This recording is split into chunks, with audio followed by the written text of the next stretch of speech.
Comes the wolf one. Black Nail watched the enemy march down the road towards him. There were hundreds of them. The impact from their boots hitting the hard earth of the road filled the air with a thudding sound and caused dust to billow up into the sky. The savage-looking fighters formed a long serpentine line of moving bodies.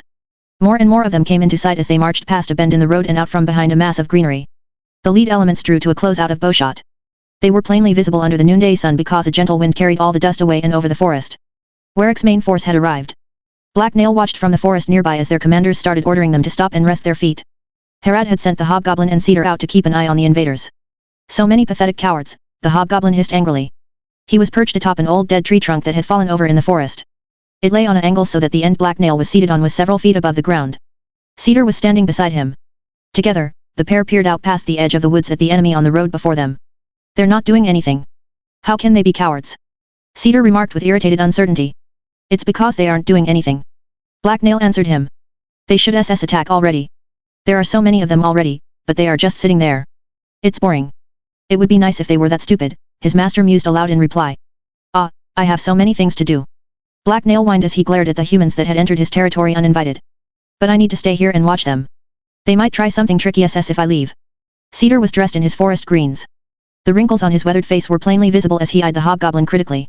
As usual he was clean-shaven and his grey hair was kept practically short.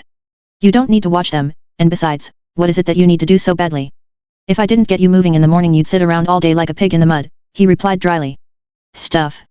Important stuff, that is what I need to do, Black Nail responded carefully as he fidgeted uncomfortably. Usually, he did a daily round of the camp to make sure nothing had changed but he hadn't had time today. There were also a few items that he had hidden away and he liked to check in on them every once in a while. Not being able to do that was making his brain itch. What if a thief found them and hid them somewhere? Stupid humans, Black Nail hissed to himself as he continued to stare out at the enemy troops. What was that? His master asked. Nothing SS, the hobgoblin quickly responded. His master would probably misunderstand the comment. Sometimes Black Nail forgot that Cedar was technically a human. He was a lot smarter and sneakier than most other men. I think I've seen enough. Let's head back, Cedar told the hobgoblin. I don't see any signs that they are planning on leaving the road or circling the camp. Sure, Black Nail murmured distractedly back. The hobgoblin didn't budge. He remained perched on a log at the edge of the forest where he had a good view of the road. He knew that any second now the enemy humans were going to do something important and he didn't want to miss it. Come on, Black Nail. If that army starts to move then you'll bloody know, trust me. You don't have to watch it yourself, Cedar said as started walking into the forest. The hobgoblin wasn't so sure. His personal experience was that all human sentries were completely useless.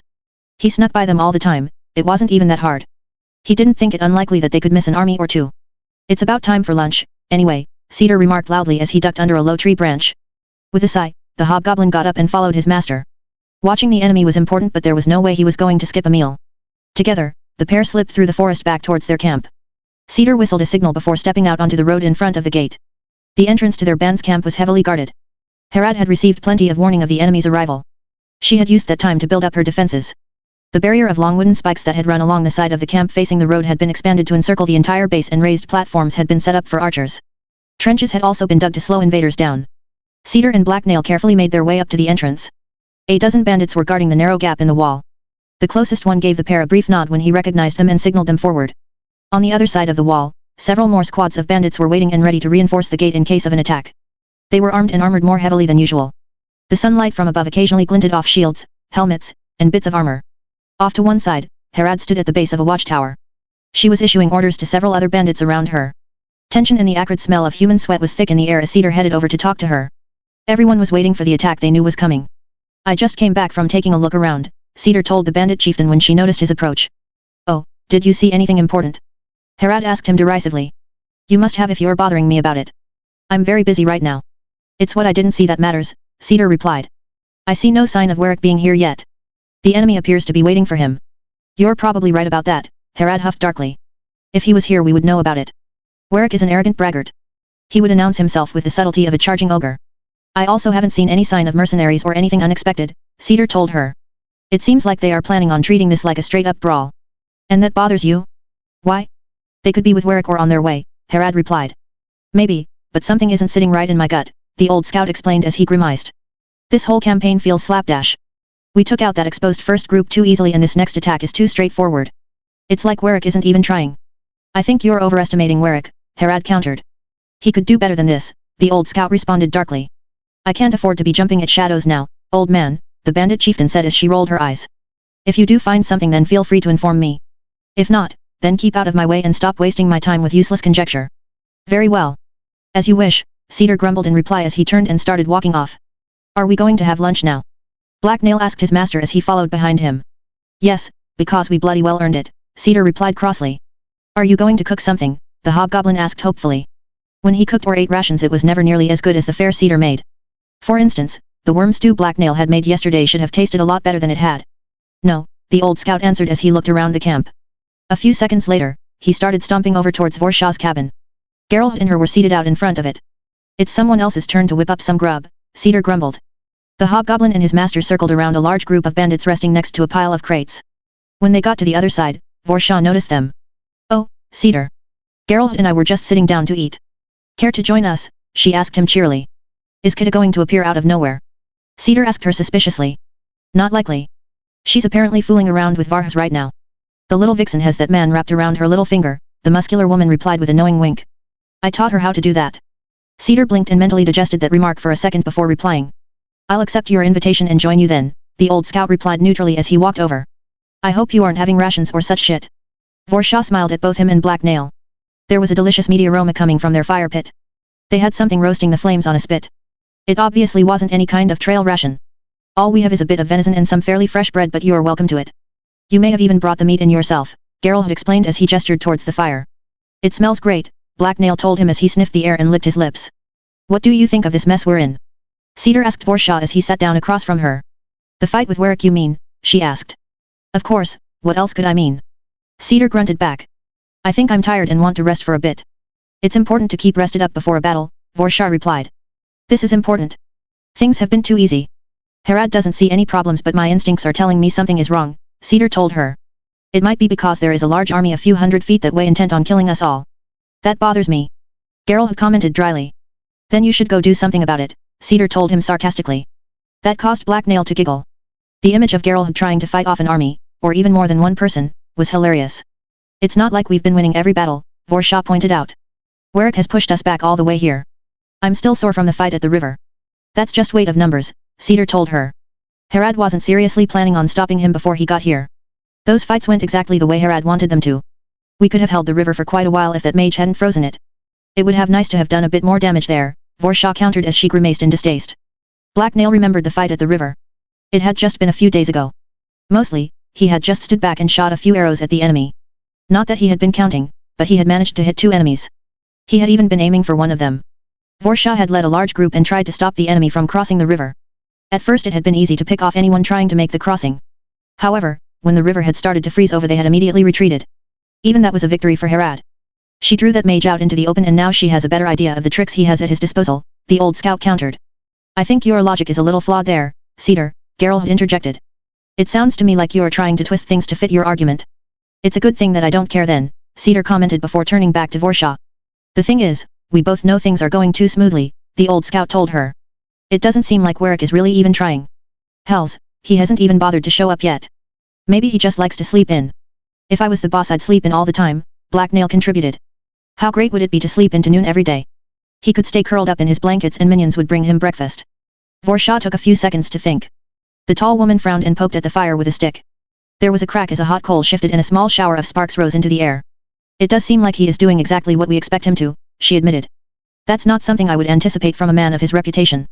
He hasn't become the most powerful bandit chief in the north by being an idiot. Exactly, he's basically just throwing bodies at us. Cedar announced. We've bled him quite a bit so far by making him fight for every choke point on the way here, but what if he doesn't care? What if it's not only Harad's plan that is going perfectly but his as well? I don't like that idea, but it makes a lot of sense. It would explain why we haven't seen much from the man himself. There has been no need for him to change his plans or get involved, Vorshaw mused sourly. But that would mean he wants to fight us here. Geralt remarked with a voice full of doubt. I can't see the logic in that. We have all the advantages here. He doesn't outnumber us all that much and we have a solid defensive position. How does he expect to get through our walls? I don't know what he is planning. My gut is just telling me he has a plan, and that we won't like it, Cedar told him. You sure know how to ruin someone's appetite, Cedar, Vorshaw remarked. No wonder you don't get invited over to eat by many people. Black Nail nodded in agreement. Even he got invited over more than his master and he wasn't the most popular member of Harad's band. It was probably because Cedar was so grumpy and because hobgoblins were so handsome. Warwick doesn't need to have some sort of complex machinations in the works, Geralt added. Maybe he simply thinks he has the blades and mages to swamp us under. He is known to be quite the arrogant ruffian. Just right, we have a few tricks up our own sleeves as well, Vorsha commented as she raised a fist and grinned confidently. The enemy isn't going to be getting inside our walls without a hell of a fight. I should just stab this Warwick man, the hobgoblin mused. All this waiting for battle is getting annoying. A leader as powerful as Warwick probably also had a lot of great stuff to loot. There was no way he would be able to get his hands on it during a battle, but if he was the one that killed Warwick it would be very different. It's probably best if you don't try that, Geralt had told Black Nail. Warwick is a skilled vessel. They say he has killed hundreds of men. I've killed vessels before, Black Nail said without concern as he shrugged. It hadn't even been that hard. Everyone needed to sleep and human guards were usually lazy. The trick was to stab them in the back a few times before the fight started. Not like the wolf, you haven't, Cedar interjected. If skilled assassins could get anywhere near him then he would already be dead. He will have heard of you and won't be taking any chances. You weren't exactly subtle back in Dagger Point. I was the sneakiest. No one saw me coming, Black Nail bragged as his master rolled his eyes. Maybe, but they sure noticed the bloody carnage you left in your wake. You went through Dagger Point like a troll through a barn, the old scout replied. Suddenly, the sound of trumpets blared from the other side of the walls. Geralt and Black Nail both jumped in surprise. The hobgoblin dropped the bit of bread he had been holding, but he quickly picked it off the ground and shoved it into his mouth. The dirt didn't even make it taste any worse. It was almost a seasoning, really. Shouting immediately followed the sound of instruments, from both outside the camp and within it. Bandits all round the camp began to move. Vorsha, get over here. I need you at the wall, Harad called out of the din. The tall woman was instantly on her feet. She grabbed the long sword that had been lying at her side and started running towards Harad's voice. The others were quick to follow. Men and women were rushing around everywhere, but they managed to find a way through the crowds. Together, they ran over to the closest stretch of wall and peeked through the gaps in the posts.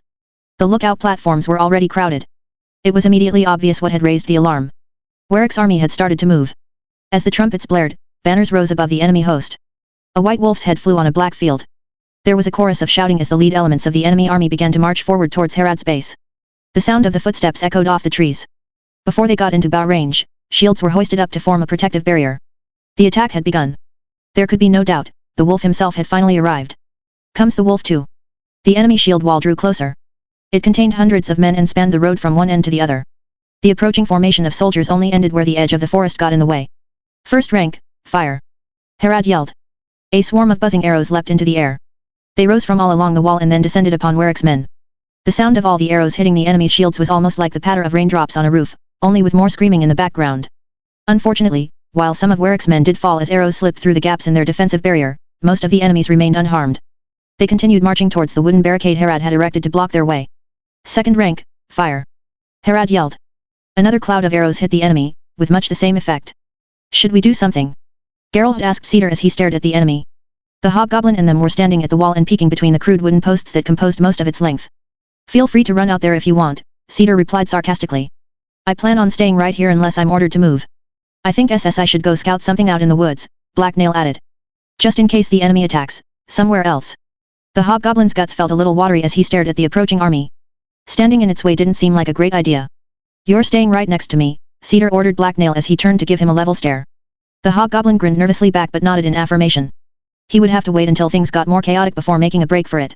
Do you think he will want to parley? Geralt asked. Who, Warwick? What would be the point? Cedar answered condescendingly. To settle his differences with Harad without getting hundreds of people killed, the other man asked with uncertain hope. Ha, neither of them will give ground. They have nothing to talk about. This is a fight to the death, Cedar replied. Why are we even fighting again? Geralt wanted to know. I know Harad and Warwick hate each other, but how does Warwick profit from a huge fight like this? Shouldn't he be more concerned with robbing people and other bandit activities? Feelings have very little to do with this, Cedar told the other man. Things in the north are changing and there isn't room for two top dogs. Wait, I thought the boss was just protecting our territory from intrusion. She never said she wanted to rule over any of the other bands. Geralt remarked in surprise. You don't know Harad very well, Cedar explained knowingly. Holding this patch of land and setting herself up as its ruler was always but the first step. With a firm footing here she could quickly expand all through the north.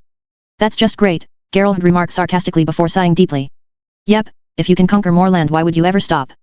Black Nail exclaimed excitedly. He had always assumed that Harad was going to kill all her rivals.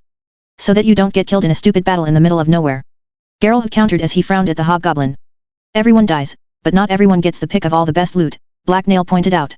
Geralt sighed and looked back at the wall. He didn't seem convinced. In the background, another volley of arrows flew into the air at Harad's command. This is an enlightening conversation but perhaps we should focus on the battle that is about to be joined, he said. I'm still not sure what I should be doing right now. If Forshaw didn't order you to do anything, then just stay back, Cedar huffed. You can join one of the reserve units if you want, but it's not like you're even properly equipped. Geralt turned and gave the old scout an annoyed glare. The younger man was dressed in lighter clothes than most of the nearby bandits. Instead of armor, he was wearing a long cloth shirt and a thin leather vest. Even the leather jackets Black Nail and Cedar wore offered much more protection. I like being able to move freely, and I don't see you manning the walls, he remarked dryly. Not my job, Cedar countered. I just got back from a scouting mission. I'm not a grunt. I'm not a grunt either, Geralt replied. Oh, then what are you? A camp follower, the old scout joked as he grinned with obvious amusement. The younger man stared at Cedar coldly. It looked like he wanted to say something, but he bit his tongue instead and remained silent. After a few seconds he turned to look at the approaching army. Why doesn't Herad just have Mahedium blast their formation? They are all tightly packed together, Geralt asked to redirect the conversation. Do you think Warwick doesn't know we have a mage? This entire attack could just be bait, Cedar told him. If Mahedium shows himself, then Warwick's own mages will bombard him with everything they have. Oh, I had forgotten about them. Why is Warwick even bothering with an assault? His mages could just blast our barricade to smithereens, Geralt asked. Black Nail turned to look at the wooden wall that was a mere 3 feet away from him. He could easily picture it exploding into a hail of deadly splinters. Why are we standing here? He asked his master doubtfully. This seems like a bad idea. Cedar shook his head and rolled his eyes condescendingly. He doesn't want to lose his own mages, he told Geralt. Herad probably has Mahedium lying in wait, ready to drop a ton of war magic on Warwick's mages the second they try and assault our barricades. The first side to reveal its magic users is at a disadvantage in a fight like this. So both Herad and Warwick are holding back in hopes of forcing the enemy to commit their mages. Geralt mused. Or whatever other tricks they have tucked away, Cedar confirmed. Obviously, Black Nail added smugly as he took several large steps away from the wall, just in case it suddenly exploded. A squad of Herad's men ran up beside the hobgoblin's group. The enemy was only a few seconds from the wall now. Herad could be heard yelling for reinforcements at the gate. Both Black Nail and Geralt had turned to look at Cedar for guidance. He was the only one who knew what was going on. However, the old scout didn't appear to be in a hurry. He seemed content to just stand there. There was a furious scream. Black Nail winced as he instinctively covered his head and ducked. Warwick's men hit the wall. Their formation seemed to ripple as it halted their advance. What are they? Geralt had stared to ask before he was interrupted by a chopping sound. He flinched as an axe blade hit the barrier. It was swiftly followed by many more blows as the enemy started chopping their way through the barrier. Ladders appeared from out of the mass of enemies and were thrown up against the wall. Arrows continued to fall on Warwick's troops, but men with shields stopped most of the deadly projectiles. Several bandits near Black Nail started using spears to push ladders down or to stab through the wall at the axemen, but most of Herad's minions didn't seem to know what to do. They could only wait for the enemy to make their way through or over the wall. More intense fighting was happening at the entrance to the camp. A mass of enemy troops were trying to force their way through the gap in the wall there. However, that was also where Herad had most her troops. Both friends and foes were pressed closely together as the wall channeled Warwick's troops towards the entrance there. Bandits hacked and slashed at each other relentlessly as they fought for space. Herad wasn't fighting on the front lines. She was watching and yelling orders from behind as her minions fought to push the enemy back. Black Nail took a step back as an axe head burst through the wall near him. As a pair of bandits stepped forward to deal with it, the hobgoblin noticed the top of a ladder appear above the barricade. It began to shake as someone started to climb it. His first instinct was to let someone else deal with the problem, but then an amusing idea occurred to him. After a quick look around, Black Nail jumped onto the wall and began to climb. His claws had no problem gripping the wooden posts and they easily supported his weight. Once he got to the top, Black Nail waited a few seconds. Soon enough, a man's head popped up and looked around. He froze when he noticed the hobgoblin staring up at him from only few inches away.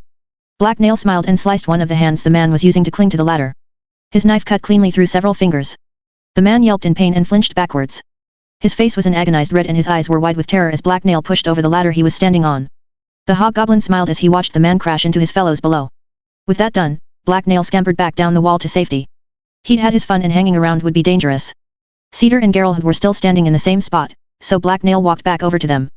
The hobgoblin gave his master a happy smile. Cedar just rolled his eyes. Unless either of you feel like joining the defense here, I see no reason to stay, Cedar commented before turning and striding away. I want to get a better view and right now I can't see the forest for the trees.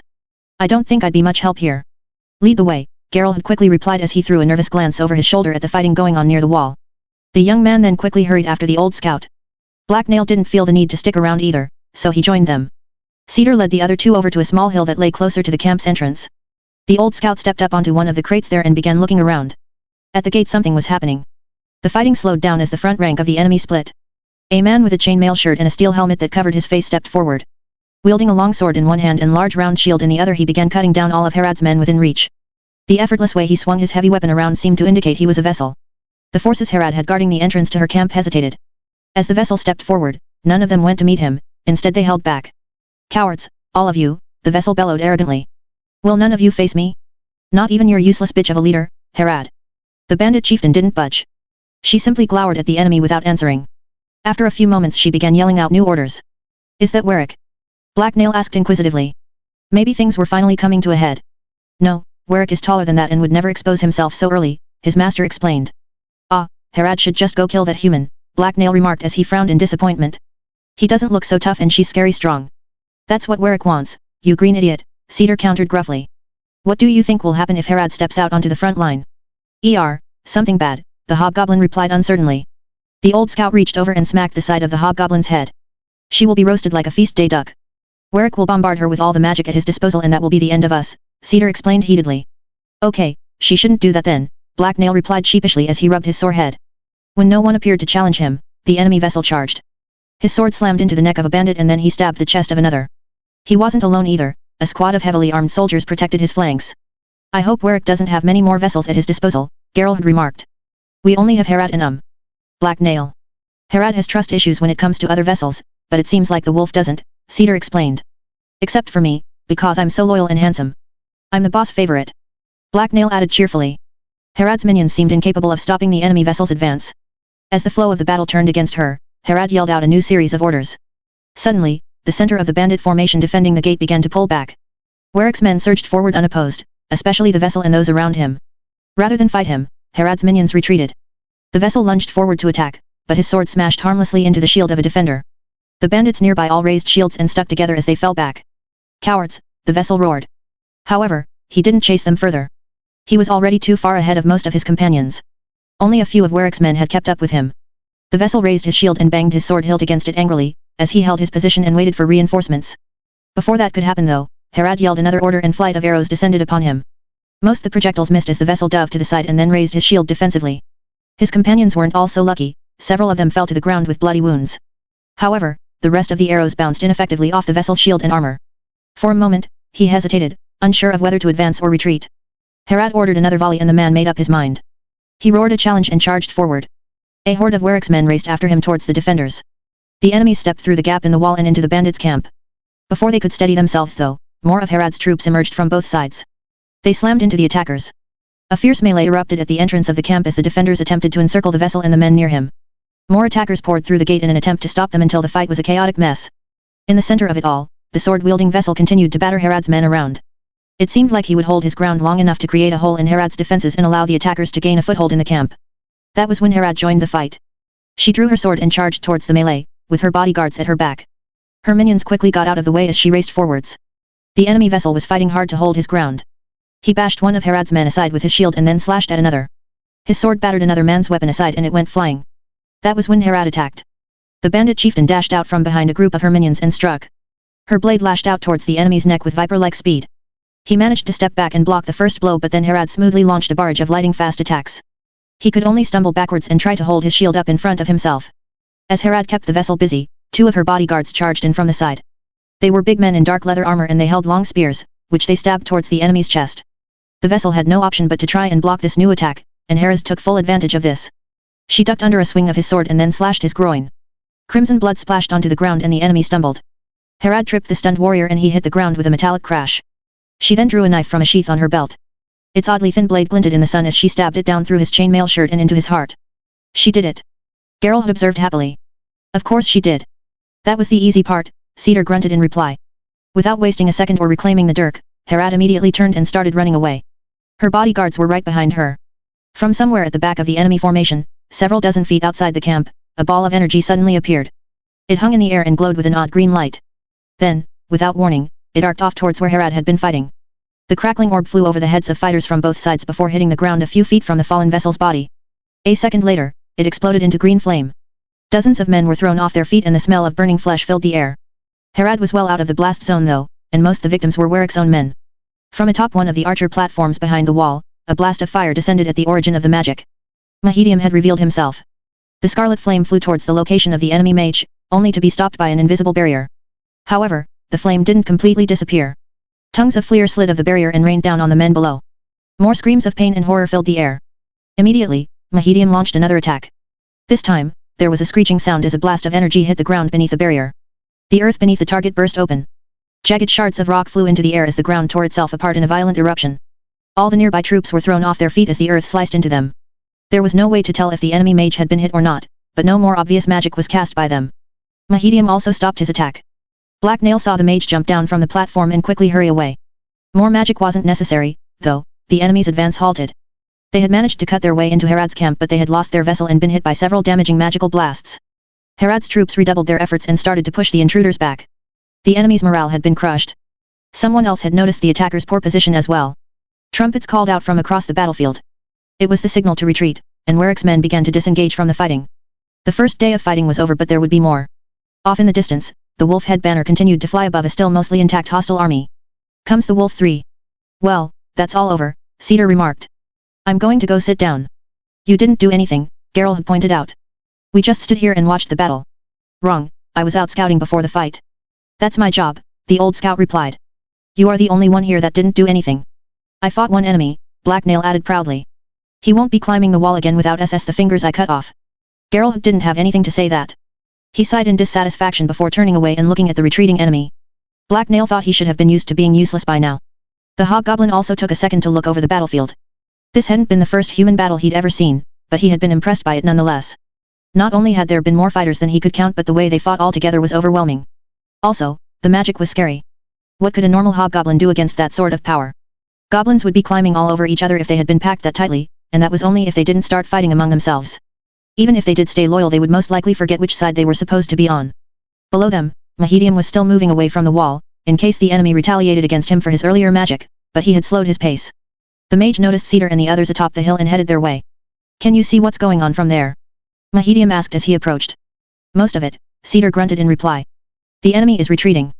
The old scout looked annoyed at this new interruption. He had been about to leave before Mahedium called out to him.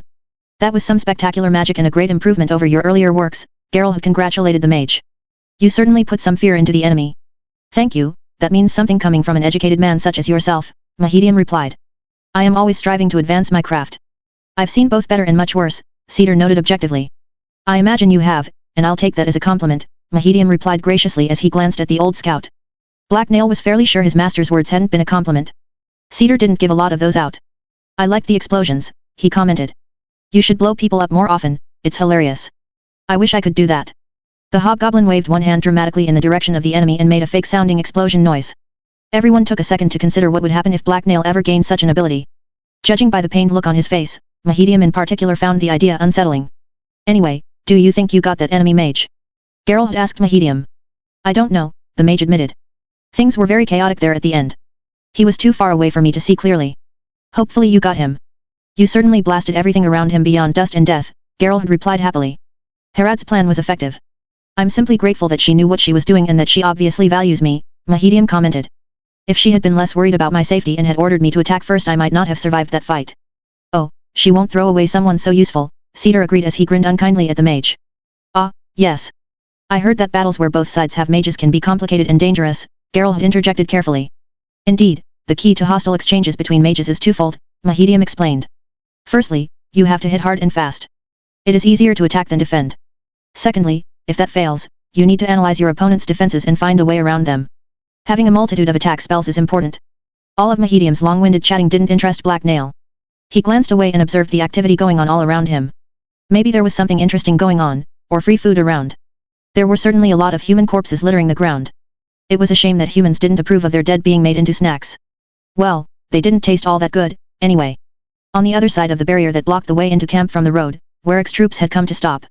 They were well out of bow range and had returned to their own encampment. Their camp, most of which was out of sight beyond a twist in the road and a barrier of trees, was swarming with activity. The fight might be over for now, but wounds had to be tended and order had to be restored. That was certainly what Herod was doing. The bandit chieftain was yelling orders as she stomped up and down the length of the wall.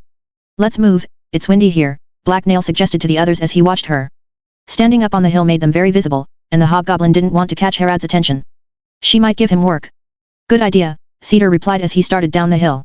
Geralt and Black Nail immediately followed the scout towards his campsite, but Mahedium hesitated. He remained where he was and glanced towards his cabin. I should really talk to Herod and then get back to my lab, the mage announced. Good, you do that, Cedar grunted as Black Nail waved goodbye. Without further interruption, the two men and the hobgoblin walked the short distance to where Black Nail and Cedar's tents were set up.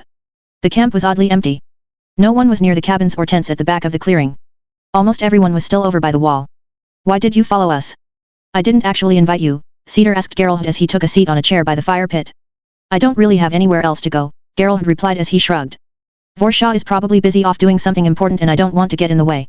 Black Nail smiled as well. It was obvious the thin human had grown used to Cedar's grumpiness and was ignoring it. That was fine with Black Nail, he enjoyed having Geralt around, it usually meant more food for him. The hobgoblin and Geralt took seats near Cedar. The old scout ignored them. He reached over to grab a large sack and began going through its contents. I don't suppose you want to play some dice to help spend our time more quickly? Geralt asked Cedar. No, Cedar grunted without turning away from the bag he was rummaging in. I suppose I could teach Black Nail to play, the young man mused to himself thoughtfully as Black Nail's ears perked up. Before the hobgoblin could reply though, someone yelled in their direction. They all turned to see who it was and saw Varhus approaching. The other scout was dressed in his leather armor and was wearing his forester cloak. Behind him, Scamp plodded along happily. The goblin was wearing a pair of brown human-sized trousers that had been cut short and secured with rope. It's good to see you all intact, Varhus greeted them as he grinned and waved cheerfully in their direction. Although, I never doubted for a moment that you were fine, Cedar. If mere mortal blades could pierce your old hide it would have happened years ago. Geralt had smiled at the joke. Black Nail glared at Scamp. The little goblin had disappeared for a while during a fight with some of Warwick's men out in the forest. Since then, the hobgoblin had been sure that he had smelled traces of him around, but he had never laid eyes on Scamp until now. Obviously, the goblin had been avoiding him. Cedar saw the other scout, frowned, and then did a quick double take. He glanced behind the man and seemed relieved that there was no one behind him except Scamp. You're alone, right? He asked. That red-haired pest isn't following you. What? No, Kida had some stuff to wrap up, Varhus remarked in surprise. She seems to go wherever she wants. The younger scout looked a little troubled when he talked about Kida. He winced and pouted slightly. Maybe they had gotten into a fight, or maybe he had finally realized being around her was making him stupid. Black Nail hoped she was dead. Kida was useless and annoying. As long as she isn't here, Cedar replied. I see your goblin came back. This new comment seemed to cheer Varhus up. His frown quickly became a self-satisfied smile. Scamp came back the very next day, Varhus answered. He's a great companion and very well trained. He just got lost in the forest for a bit after that chase. Trained by me, not you, Black Nail muttered in disgust. Scamp was an undisciplined nuisance. Black Nail had no idea why the scout had gone out of his way to find and train a goblin. Varhus let Scamp do whatever he wanted and he had never taught the goblin how to behave. When Scamp had caused a huge mess a while ago he had almost been executed by Herad. He had only survived because Black Nail had promised to help train him. The hobgoblin had selflessly tried to beat some sense into Scamp in exchange for the occasional snack. However, the hobgoblin had eventually grown too busy to continue the training. The snacks hadn't been very good either. Black Nail had more important things to do now, like keep an eye on Elias, his new minion. Wait, he had forgotten about Elias. Oops, Black Nail muttered to himself. He hoped his minion hadn't managed to get himself killed. That would be inconvenient. The man was amusing. So are you here for a reason, or are you just trying to make a nuisance out of yourself? Cedar asked as he scowled at the younger scout. I just got back from watching the forest paths, Varhus replied. Herad told me to check in on you and make sure you were going back out soon. There are plenty of other scouts that can do that job. Why do I need to go out? Cedar asked sourly. I'm not the one you need to convince. Go argue with Herad and see how that works, Varhus replied brusquely. I can only guess that the boss values your skills and Black Nail's nose. It is very nice looking. Black Nail bragged happily as he wiggled his nose. There was a chuckle from Varhus and Geralt. Even Cedar grinned. Black Nail took this to mean that they agreed with him and that the very idea of someone disagreeing was hilarious. He was an undeniably handsome hobgoblin. I have some chores to finish before I head back out. I'm not leaving right away, Cedar told Varhus as he scowled in annoyance. Again, it's not me you have to worry about. I'm just the messenger, the other scout replied with a shrug. Then, she should be here telling me herself, Cedar muttered angrily. Black Nail frowned. He was fairly certain that wasn't how the chieftain and subordinate relationship worked. His master was getting dangerously grumpy again. Let's just go out. It's quieter out there anyway.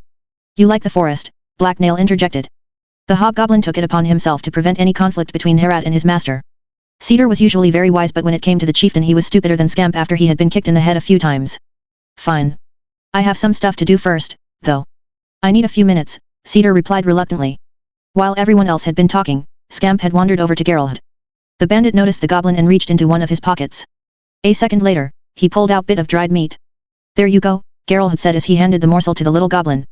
Traitor. Black Nail involuntarily gasped as his mouth fell upon in shock. Geralt was supposed to give treats to him. Scamp didn't deserve tasty things. Even if Scamp was behaving himself it was only because Black Nail kept him in line. The hobgoblin was so going to give Scamp a good kicking, and the next time Geralt needed help he was on his own. They had betrayed his trust. What was that, Black Nail? I bet you want a treat too, Geralt commented as he turned towards him. The man then pulled something out of his pocket and tossed it to the hobgoblin. Black Nail quickly snatched the gift out of the air and studied it. Was it candied fruit? Joy! Yummy, thank you. Black Nail exclaimed happily as he shoved the treat into his mouth and began chewing. Of course I have something for you, my favorite hobgoblin, Geralt told him. As he scoffed the treat down, the hobgoblin smirked smugly and eyed Scamp. The goblin was staring at Black Nail, with obvious jealousy, as he chewed on his pathetic piece of meat. That cheered the hobgoblin up completely. Fine, he would forgive Geralt and Scamp. Scamp could keep his tiny morsel. Black Nail knew how to make dried meat himself anyway and could do it anytime. He was practically throwing the stuff out. Candied fruit was so much better than meat, just like he was superior to Scamp. I need to go get back a dagger I lent someone. You can wait here, Black Nail, Cedar announced as he got to his feet. Black Nail was too busy chewing to do more than nod as his master walked away. Geralt had invited Varhus to play a round of dice, and the scout agreed. Varhus took a seat and the pair started a game. Apparently, Geralt had been carrying the dice in his pocket throughout the entire battle. Instead of watching, Black Nail took advantage of the human's preoccupation to sneak up behind Scamp and place a hand on his shoulder. When the goblin turned around, Black Nail smiled toothily down at him. Hey, boss, Scamp nervously addressed the hobgoblin. He had flinched at Black Nail's touch and didn't seem happy to have his attention. That was fine with Black Nail. So, you've been getting tasty treats from Geralt, the hobgoblin mused aloud. He wasn't upset at the goblin anymore, not really, but there was a certain pecking order that had to be enforced. Black Nail was at the top. Have you been avoiding me? The hobgoblin inquired with false cheer. Maybe, because you did something bad. No, boss. Scamp whined. I was looking for stuff to give you. Really? The hobgoblin replied skeptically. Yay, look, the goblin said as he rummaged through the pockets of his pants. After a few seconds of searching, the goblin withdrew a collection of small items and held them up to Black Nail. The hobgoblin studied them. He saw a few coins, some shiny rocks, a mouse skull, and a twisted bit of metal. All right, fine. I believe you, Black Nail told Scamp reluctantly, even though he knew the goblin was lying through his crooked pointy teeth. It was just useless junk and no good to Black Nail at all, but it was the act of giving that was important. It showed who was in charge, even if the hobgoblin already had much shinier rocks than these. Is this everything? Black Nail asked Scamp. The goblin froze before looking off to the side thoughtfully and scratching his head. He seemed to remember something after a moment, because he reached back into his pockets. I did meet that goblin in the mage's house, Scamp admitted. As he listened, Black Nail's eyes grew wide from shock. They were organizing against him. The goblins were conspiring behind his back to overthrow him. He had to do something. The hobgoblin's claws inched towards Scamp's neck. However, his murderous intent was delayed when Scamp withdrew a thin shard of black crystal.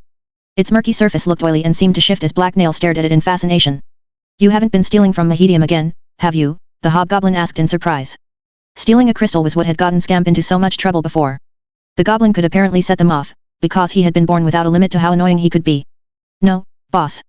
This was given to me, to give to you, from the goblin in the mage's house. It's tribute from him. He said no one would be missing it, Scamp explained in an excited burst as he hurried to clear his name. Or at least I think so. He doesn't speak good, I think he's stupid, Scamp added as he anxiously watched the hobgoblin. Black Nail took a second to mull this new development over. Maybe he had misjudged the goblin that Mahedium had captured. If he was willing to pay Black Nail his respects in such a way then he might not be so bad after all, even if he was a creepy little thing. It was a rather nice looking piece of crystal, and it didn't look like the kind that exploded. Yes, if the goblin was offering tribute then he would be allowed to stay. Organizing the goblins in Herad's tribe would be useful. Fine, I accept his gift. He is now one of my minions, like SSU, the hobgoblin announced as he took the crystal from Scamp. You both have to keep paying tribute, though. Just don't steal from the mage. Sure thing, boss, the goblin replied enthusiastically. Finding good stuff is easy. The humans forget things everywhere, and if you beg they give you stuff. After cursing a bad roll of the dice, Geralt looked over at Black Nail and Scamp. Varhus was laughing in delight. What are you two up to? Geralt asked. Nothing, Black Nail hurriedly replied. We were just talking about candy. Yum, candy. Scamp added as he forced an awkward smile. With a distracted frown, Geralt turned back to his game. Black Nail uncurled his claws and let Scamp go. Good, the humans suspected nothing. Comes the wolf 4. It only took a few minutes for Cedar to come back. After shooing Geralt and Varhus away from his campsite, the old scout led Black Nail off into the bush again. Herad wanted them to watch the enemy and make sure they didn't circle around, so that was what they were going to do. The hobgoblin and his master took the path at the back of the camp and then circled around through the woods towards Warwick's flanks. They moved stealthily through the trees. With the enemy so close, the green maze of trees that encircled them was even more dangerous than usual. It's not just enemy scouts or war parties we need to worry about. All this human activity and blood will have scared away some creature but attracted others, Cedar told Black Nail as they stopped at a lookout point. Below the shallow rocky overhang they were standing on, they could see a large stretch of thick vegetation. Neither of them saw any movement down there, so they both moved on. It quickly became apparent that the enemy seemed to have little interest in moving off the road. They only ran into a single scout that had ventured into the forest. They trailed him carefully for a few minutes as he circled his own camp, but he never approached Herod's base. Other than that one man, they only saw a few bandits that had obviously been posted as sentries. They were positioned out among the trees and around Warwick's army to warn them of attack. All in all, the enemy seemed more concerned with Herod's band attacking them from ambush than entering the forest themselves. "Let's get a closer look at their encampment before we head back," Cedar announced.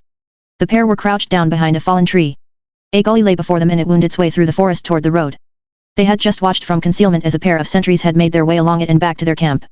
Many of Warwick's men were obviously using the gully as a path because its banks were covered in muddy footprints. "There will be people watching," Black Nail pointed out hopefully. "You will just have to deal with them," Cedar replied dryly.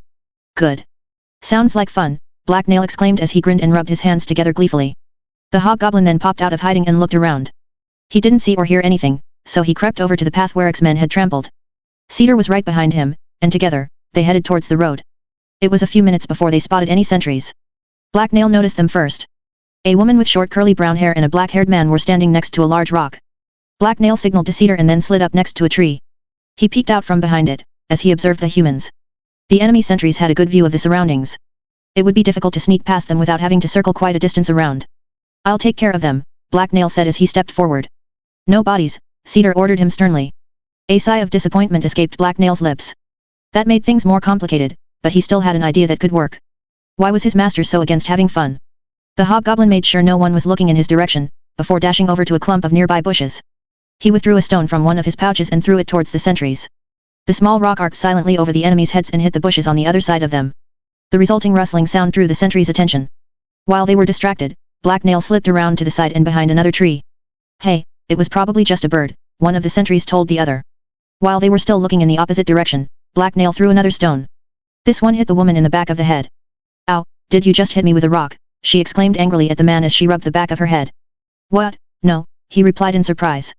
"You're the only one here," she pointed out as she scowled at him. "I didn't hit you." "I have no idea what you're talking about," the man answered. "Fine, forget about it," the woman huffed as she turned back to survey the forest in front of her. The man did likewise. A few moments later, they both happened to look away from Black Nail's hiding spot again. The hobgoblin threw another rock. This time it hit the man in the back of the head. "Ow, shit. You hit me," he growled at his companion. "I told you that I didn't touch you. Don't fucking hit me for no reason, bitch." The woman stiffened and then whirled towards the man. Her face was red with anger as she shoved a finger in his face. "I didn't do anything to you. You're the one that hit me," she hissed back. "I fucking didn't hit you, stop lying," the man replied as he straightened up and glared at her. As the two stupid humans argued among themselves, Black Nail signaled for Cedar to move. The old scout swiftly made his way over to the hobgoblin undetected. Neither of the sentries so much as glanced in his direction. Once out of sight, Cedar led the way up the hill until the forest ended abruptly at the top of it. A stretch of bushes and a shallow ditch was all that lay between them, the road, and Warwick's army. Carefully, Black Nail stalked over to a thick bit of brush that would conceal him. Then, he nudged a branch aside and peeked out. Cedar moved up beside him. Warwick's men were everywhere. Some of them were only a dozen feet away.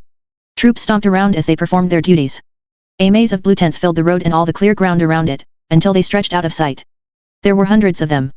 Cedar tapped Black Nail to get his attention and pointed out a group of wagons. Half a dozen of them stood off to one side of the camp. Next to them, a line of horses were tied up. Black Nail eyed them suspiciously for a few seconds before moving on. The next thing he saw that stood out was a huge pavilion. Its peak tip towered over the other tents. And it looked wide enough to hold over a dozen men. It was common sense that the biggest and fanciest quarters belonged to the chieftain, so the tent probably belonged to Warwick. The huge wolf head banner that flapped in the wind above it was also a clue. There was no sign of anyone that fit Warwick's description around, though. Black Nail frowned regretfully. He had wanted to catch a glimpse of the enemy chieftain he had heard so much about. Another tap from Cedar drew the hobgoblin's attention. This time the old scout pointed back the way they had come, so without wasting another moment, the pair withdrew.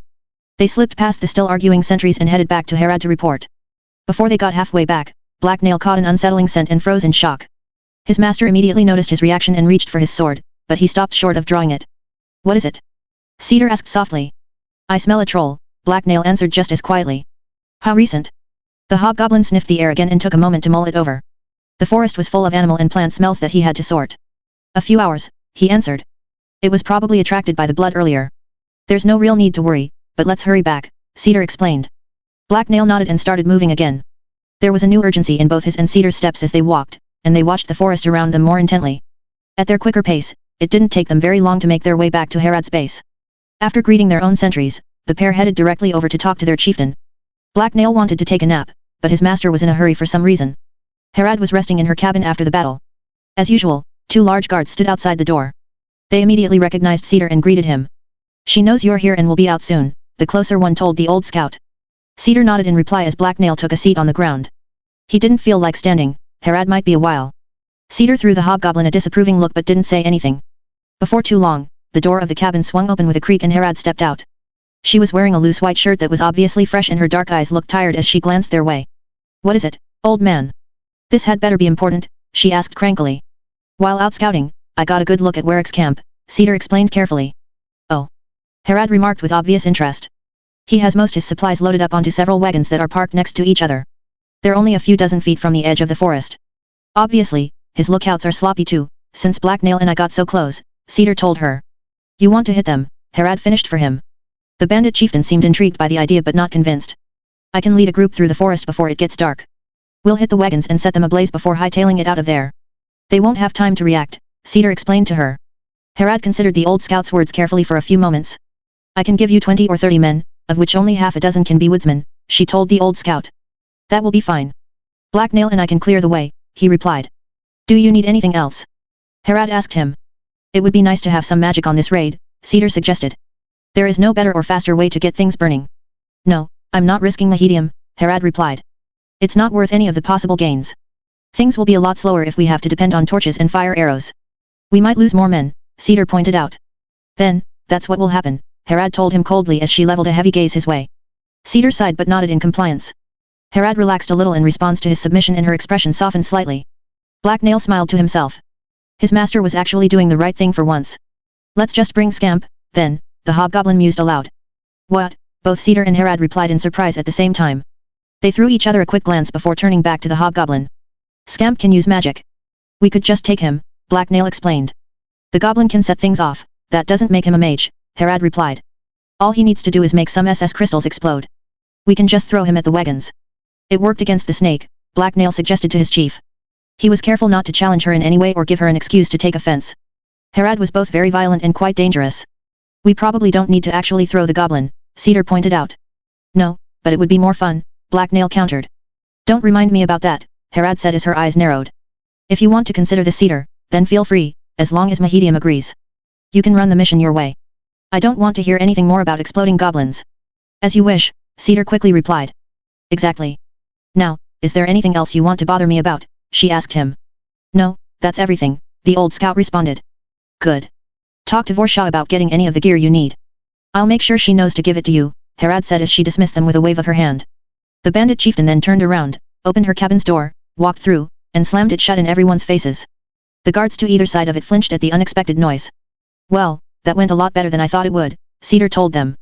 The hobgoblin and his master then started over to talk to Mahedium. It didn't take much to convince him. He was more than willing to give them some crystals, as long as he didn't have to go anywhere near combat. After that, they met with Varus. He had no problem with Scamp joining their raid as long as he came as well. That was probably for the best, and Cedar readily agreed to it. Finally, they talked to Vorshaw about rounding up the men and equipment. This wasn't a simple or quick process, so Black Nail left it to Cedar. He went to find something to eat instead. A couple of hours later, the raid was about to begin, but Black Nail had one more task to complete beforehand. The now sated hobgoblin got up and began sniffing around. He was looking for his lost minion. It didn't take him long to pick up a trail. Elias seemed to wander around the camp a lot for some reason. The hobgoblin followed his scent over to a cluster of small ramshackle buildings. Behind them, Elias was having a conversation with 3 other men. It didn't look like he was having fun. "We would like our money," the first man said menacingly. He was the tallest and most physically imposing of the group. His posture was both confident and aggressive, and the other 2 men beside him were obviously following his lead. "Come on, fellows. It was just a few friendly games of dice." Elias replied nervously as he backed away. "You shouldn't take it so seriously." "The money, now," the man asked again. His voice was cold and completely without camaraderie. Elias' grin stiffened and he paled upon hearing it. "Just calm down, fellows. There's an army attacking us right now. What good would money do you? You can't spend it until we win, and then I'll get paid and have more than enough to pay you back. There will be plenty of spoils for everyone. You owe us now, not later. If you don't have the metal, then you can pay us back with labor. If we ask around, I'm sure someone can find some way for you to work your debts off," the large man replied with a dark chuckle as he gave Elias an appraising look. Elias clearly found the attention uncomfortable and he gulped in fear. Sensing weakness, the large man began to reach for him, but he stopped at an unexpected noise. He's busy, Black Nail told the men as he smiled pleasantly. His agreeable demeanor was somewhat ruined by the fact that he was standing less than a foot behind them, and they hadn't heard him approach. All three men jumped in shock and whirled around. They flinched again when they took in the sight of the hobgoblin's toothy grin. Hells, it's the hobgoblin, one of the men swore. What do we do? Another asked. However, the leader quickly regained his composure. His look of surprise became an angry glare that he leveled at Black Nail. The hobgoblin could tell that this human considered himself to be an alpha, and that he was unlikely to back down. Joy. Listen, we're going to get our money, the man started to say, before his speech was interrupted by a high-pitched squeak that whistled forth from between his own lips. Black Nail continued smiling as he stared into the man's wide trembling eyes. No one spoke. After a few tense moments, the hobgoblin loosened his grip on the man's groin. His sharp claws slid free from flesh as he relaxed them slightly. Mine, Black Nail explained as he pointed towards Elias. Go away, he added a second later. Or would you rather lose all the little bits of meat I can take without killing you? Black Nail let completely go of the man's privates. A hasty moment later, all three men were flat out running away. The hobgoblin watched them for a second before turning to his minion. Ha, thanks, I guess, Elias told him as he smiled in relief. That was just a small misunderstanding. Come with me, Black Nail replied as he began to walk away. His minion frowned and bit his lip. It didn't look like he wanted to come, but he wasn't stupid enough to believe he had a choice either. What are we doing? He asked uncertainly as he hurried after Black Nail. A mission, the hobgoblin replied pleasantly. With his minion in tow, Black Nail walked over to the corner of the camp where Cedar was preparing to leave. The old scout had over 20 men around him and they were all armed and ready for a fight. Dusk had started to fall so the nearby forest was dark and ominous. Why is there a greenhorn following you around? Cedar asked the hobgoblin as he approached. I volunteer him for the mission. He should be in the front, Black Nail told his master. Sure, Cedar replied indifferently as he turned to face Elias. Try not to die, lad, the old scout told him before turning away. I will do that, Elias replied uncertainly. No one was listening, though. Both Cedar and Black Nail had already otherwise preoccupied themselves. Elias groaned and threw longing look back towards the way he had come. He stayed put, though, reluctantly. Where are we going? Elias asked as he looked around. It took a few seconds for one of the bandits to reply. We're launching an attack on the enemy, a man with savage scar across his face answered. Elias paled. He looked around again and counted the nearby bandits. It didn't take him long, although he paused for a second when he noticed Scamp sitting next to Varus. By ourselves, he asked. Comes the Wolf 5. Cedar led the raiding party out into the forest. One after the other, they slipped into the heavy shadows cast by the trees. It was too late in the day for bird song, so they moved in almost complete silence. Only the occasional sound of a snapping twig or rustle of movement could be heard. Even Scamp was perfectly quiet. Soon, they reached the span of the forest where they had seen Warwick's sentries. Cedar signaled for everyone to stop and then motioned Black Nail over to his side. You know what to do, he told the hobgoblin. Excitedly, Black Nail smiled and nodded in response, before spinning around and creeping away into the forest. His hunting instincts were already kicking in and urging him on. This was a game he both loved and excelled at, he was born to it. The bushes around him were thick and dark. However, the hobgoblin had no problem seeing. His eyes shone with hunger as they pierced the shadows with ease. Black Nail stalked silently towards the spot where he and Cedar had seen the sentries earlier. There was no light or noise to indicate anyone was nearby, but Black Nail could smell their scent on the wind and feel the presence of prey in his bones. Yes, there they were. Two humans were standing next to the same stone as before. They were hidden by the shadows, but Black Nail knew where to look. Closer inspection revealed that it wasn't the same two people as before. Their builds were different. However, these new lookouts weren't any better at their jobs than the last ones. Against a human enemy, they probably would have been able to raise an alarm long before being detected, but against a hobgoblin they were outmatched. Black Nail easily circled around until he was in their blind spots, and then he began to creep their way through the bushes. The darkness was his ally, not theirs. They were only human. A few moments later, Black Nail's thin cloaked form stood only a few feet behind the sentries, and they were none the wiser. This delighted the hobgoblin and he had to suppress a grim chuckle.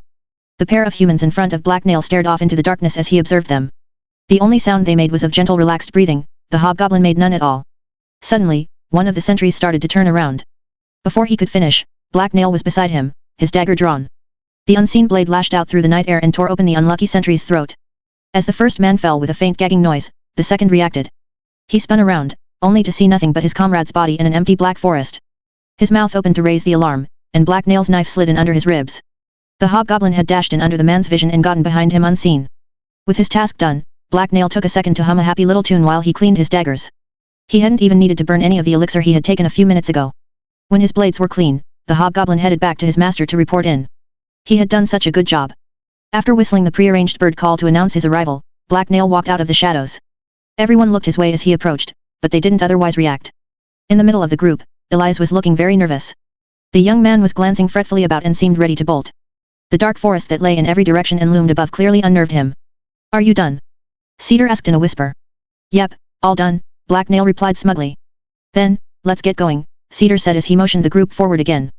We don't have time to waste. The party of bandits immediately headed past the fallen sentries and towards the road. Soon, the flickering light of campfires could be seen ahead of them through the trees. The raiding party stopped at the very edge of the forest. Cedar gazed out at the scene before them as his subordinates drew their weapons. Out on the road, Warwick's troops had started to tuck in for the night.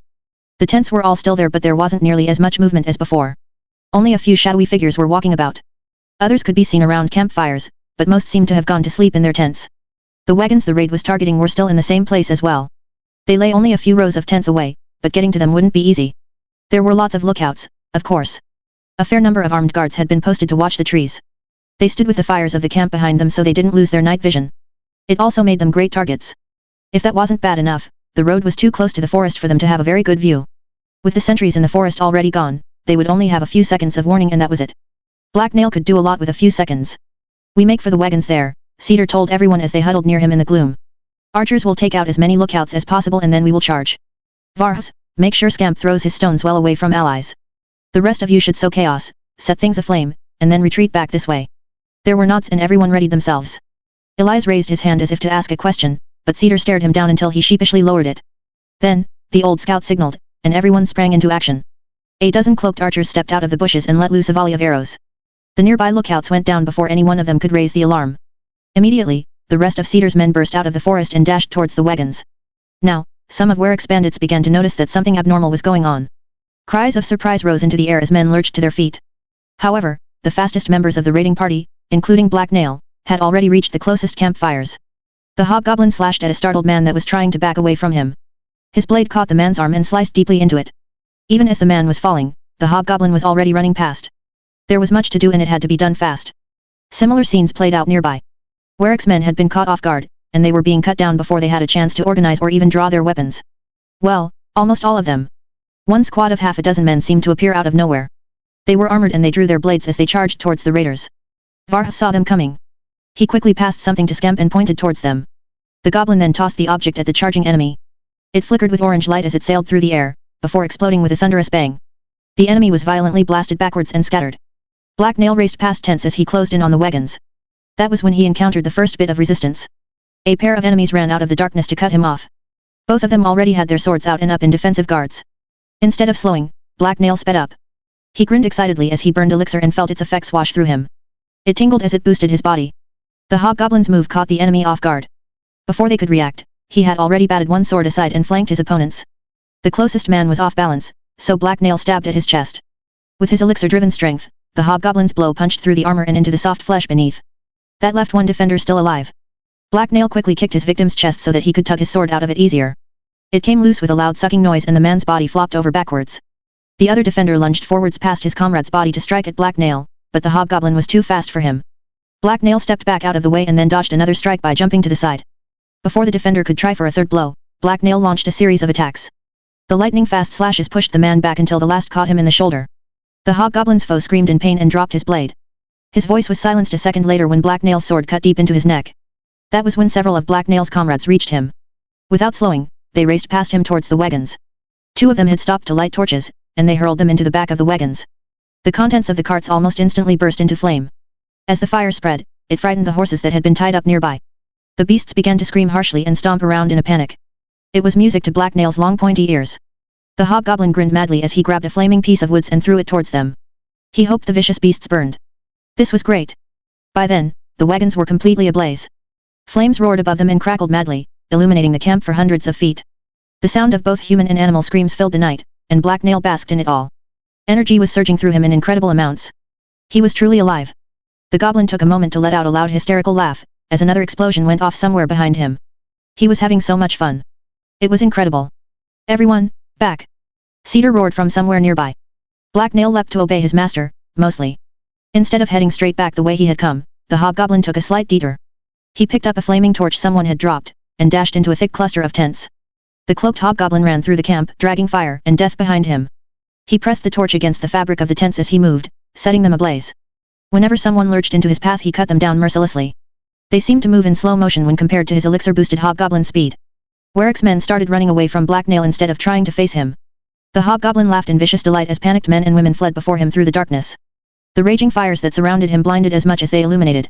His blade reflected the flames as he cut a fleeing man down, and he laughed harder as joy overtook him. The sound of his high-pitched voice rose above the flames. Its eerie cadence sounded nothing at all like a human's. The rows of tents eventually came to end though, and Black Nail found himself standing not too far from the edge of the forest. He threw a quick look back at the chaos behind him, and then dashed forward into the bushes and shadows with a smug smile on his lips. Once back in the forest, he could hear people running through it in front of him. It was probably Cedar and the others, so he headed their way. It didn't take him long to catch up. Most of the raiding party, including Varhas and Scamp, seemed to have made it out safely. Cedar was leading the group. As Black Nail approached, the old scout turned to him. "Is anyone following us?" he asked the hobgoblin. Black Nail took a second to listen before replying. He could still hear shouting and mayhem from Warwick's camp and someone in the forest behind them stumbling around. He focused on the closer sound and recognized a familiar terrified mumbling. "Just a straggler," the hobgoblin told his master. "I'll go get him." Before Cedar could reply, Black Nail was already dashing off into the trees. "Oh, gods! I'm going to die here, all alone in this accursed dark forest. I can't see anything." Elias whimpered as he staggered around in the dark. The young bandit clearly had no idea where he was going. He had been stumbling around in circles. "You're fine, I'm here," Black Nail announced as he stepped out of the shadows. Instead of being comforted, the hobgoblin's voice startled Elias and he sucked down a breath to let loose a scream. Before he could though, Black Nail kicked him in the stomach. The young man coughed and gagged as the impact knocked the wind from him. "Don't do that, silly," Black Nail explained cheerfully. "You need to be quiet. Now, come with me." As Elias tried to right himself, the hobgoblin patted him reassuringly on the shoulder. "You'll do better next time," Black Nail said as he began dragging him away towards the others. Elias seemed too stunned to resist, so it didn't take them long to catch up. Most the humans were having trouble moving in the dark and this slowed them down. Night had truly fallen now and there was little light to see by. The slow pace meant it took them a while to get back to Herod's base. Eventually though, they did slip in through a side entrance and make it back to safety.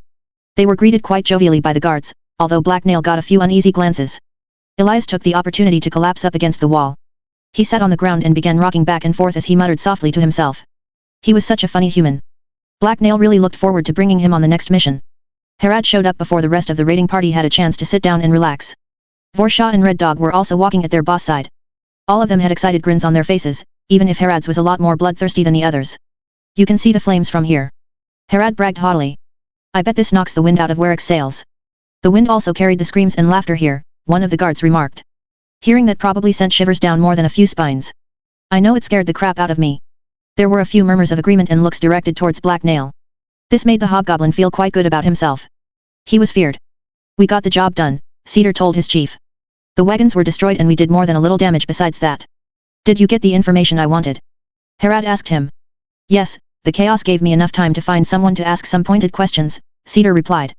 "I'll give you the full report later." Herod nodded her acceptance as her eyes glinted excitedly. She obviously wanted to hear his report, but she was being uncharacteristically patient about it. "They should have cut back the forest," Vorshaw commented as she shook her head in disapproval. "Camping next to it is just asking to be taken by surprise." "Ha, these are bandits, not a real army." "I'm surprised Warwick has managed to get them as organized as they are," Red Dog replied scornfully. "Well, they might make it a priority now," Vorshaw mused. "Only if Warwick doesn't pack up and leave," Red Dog countered. "That light you see over the trees is their main supply cache going up in smoke. They will probably start running out of food before too long, and it's going to be hard to get more all the way out here safely. Not to mention, their morale has to be down in the drags. They have no reason to believe we can't pull this off every night," Vorshaw added. "We probably can," Cedar said.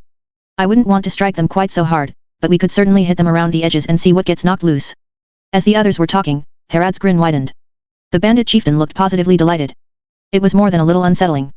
"Warwick can't afford to retreat," she told her minions. "But this is still a huge blow against him. I bet the rude bastard is fuming and cursing himself sick right now." "I think I deserve a treat, great mistress," Black Nail interjected hopefully when his chieftain was finished speaking.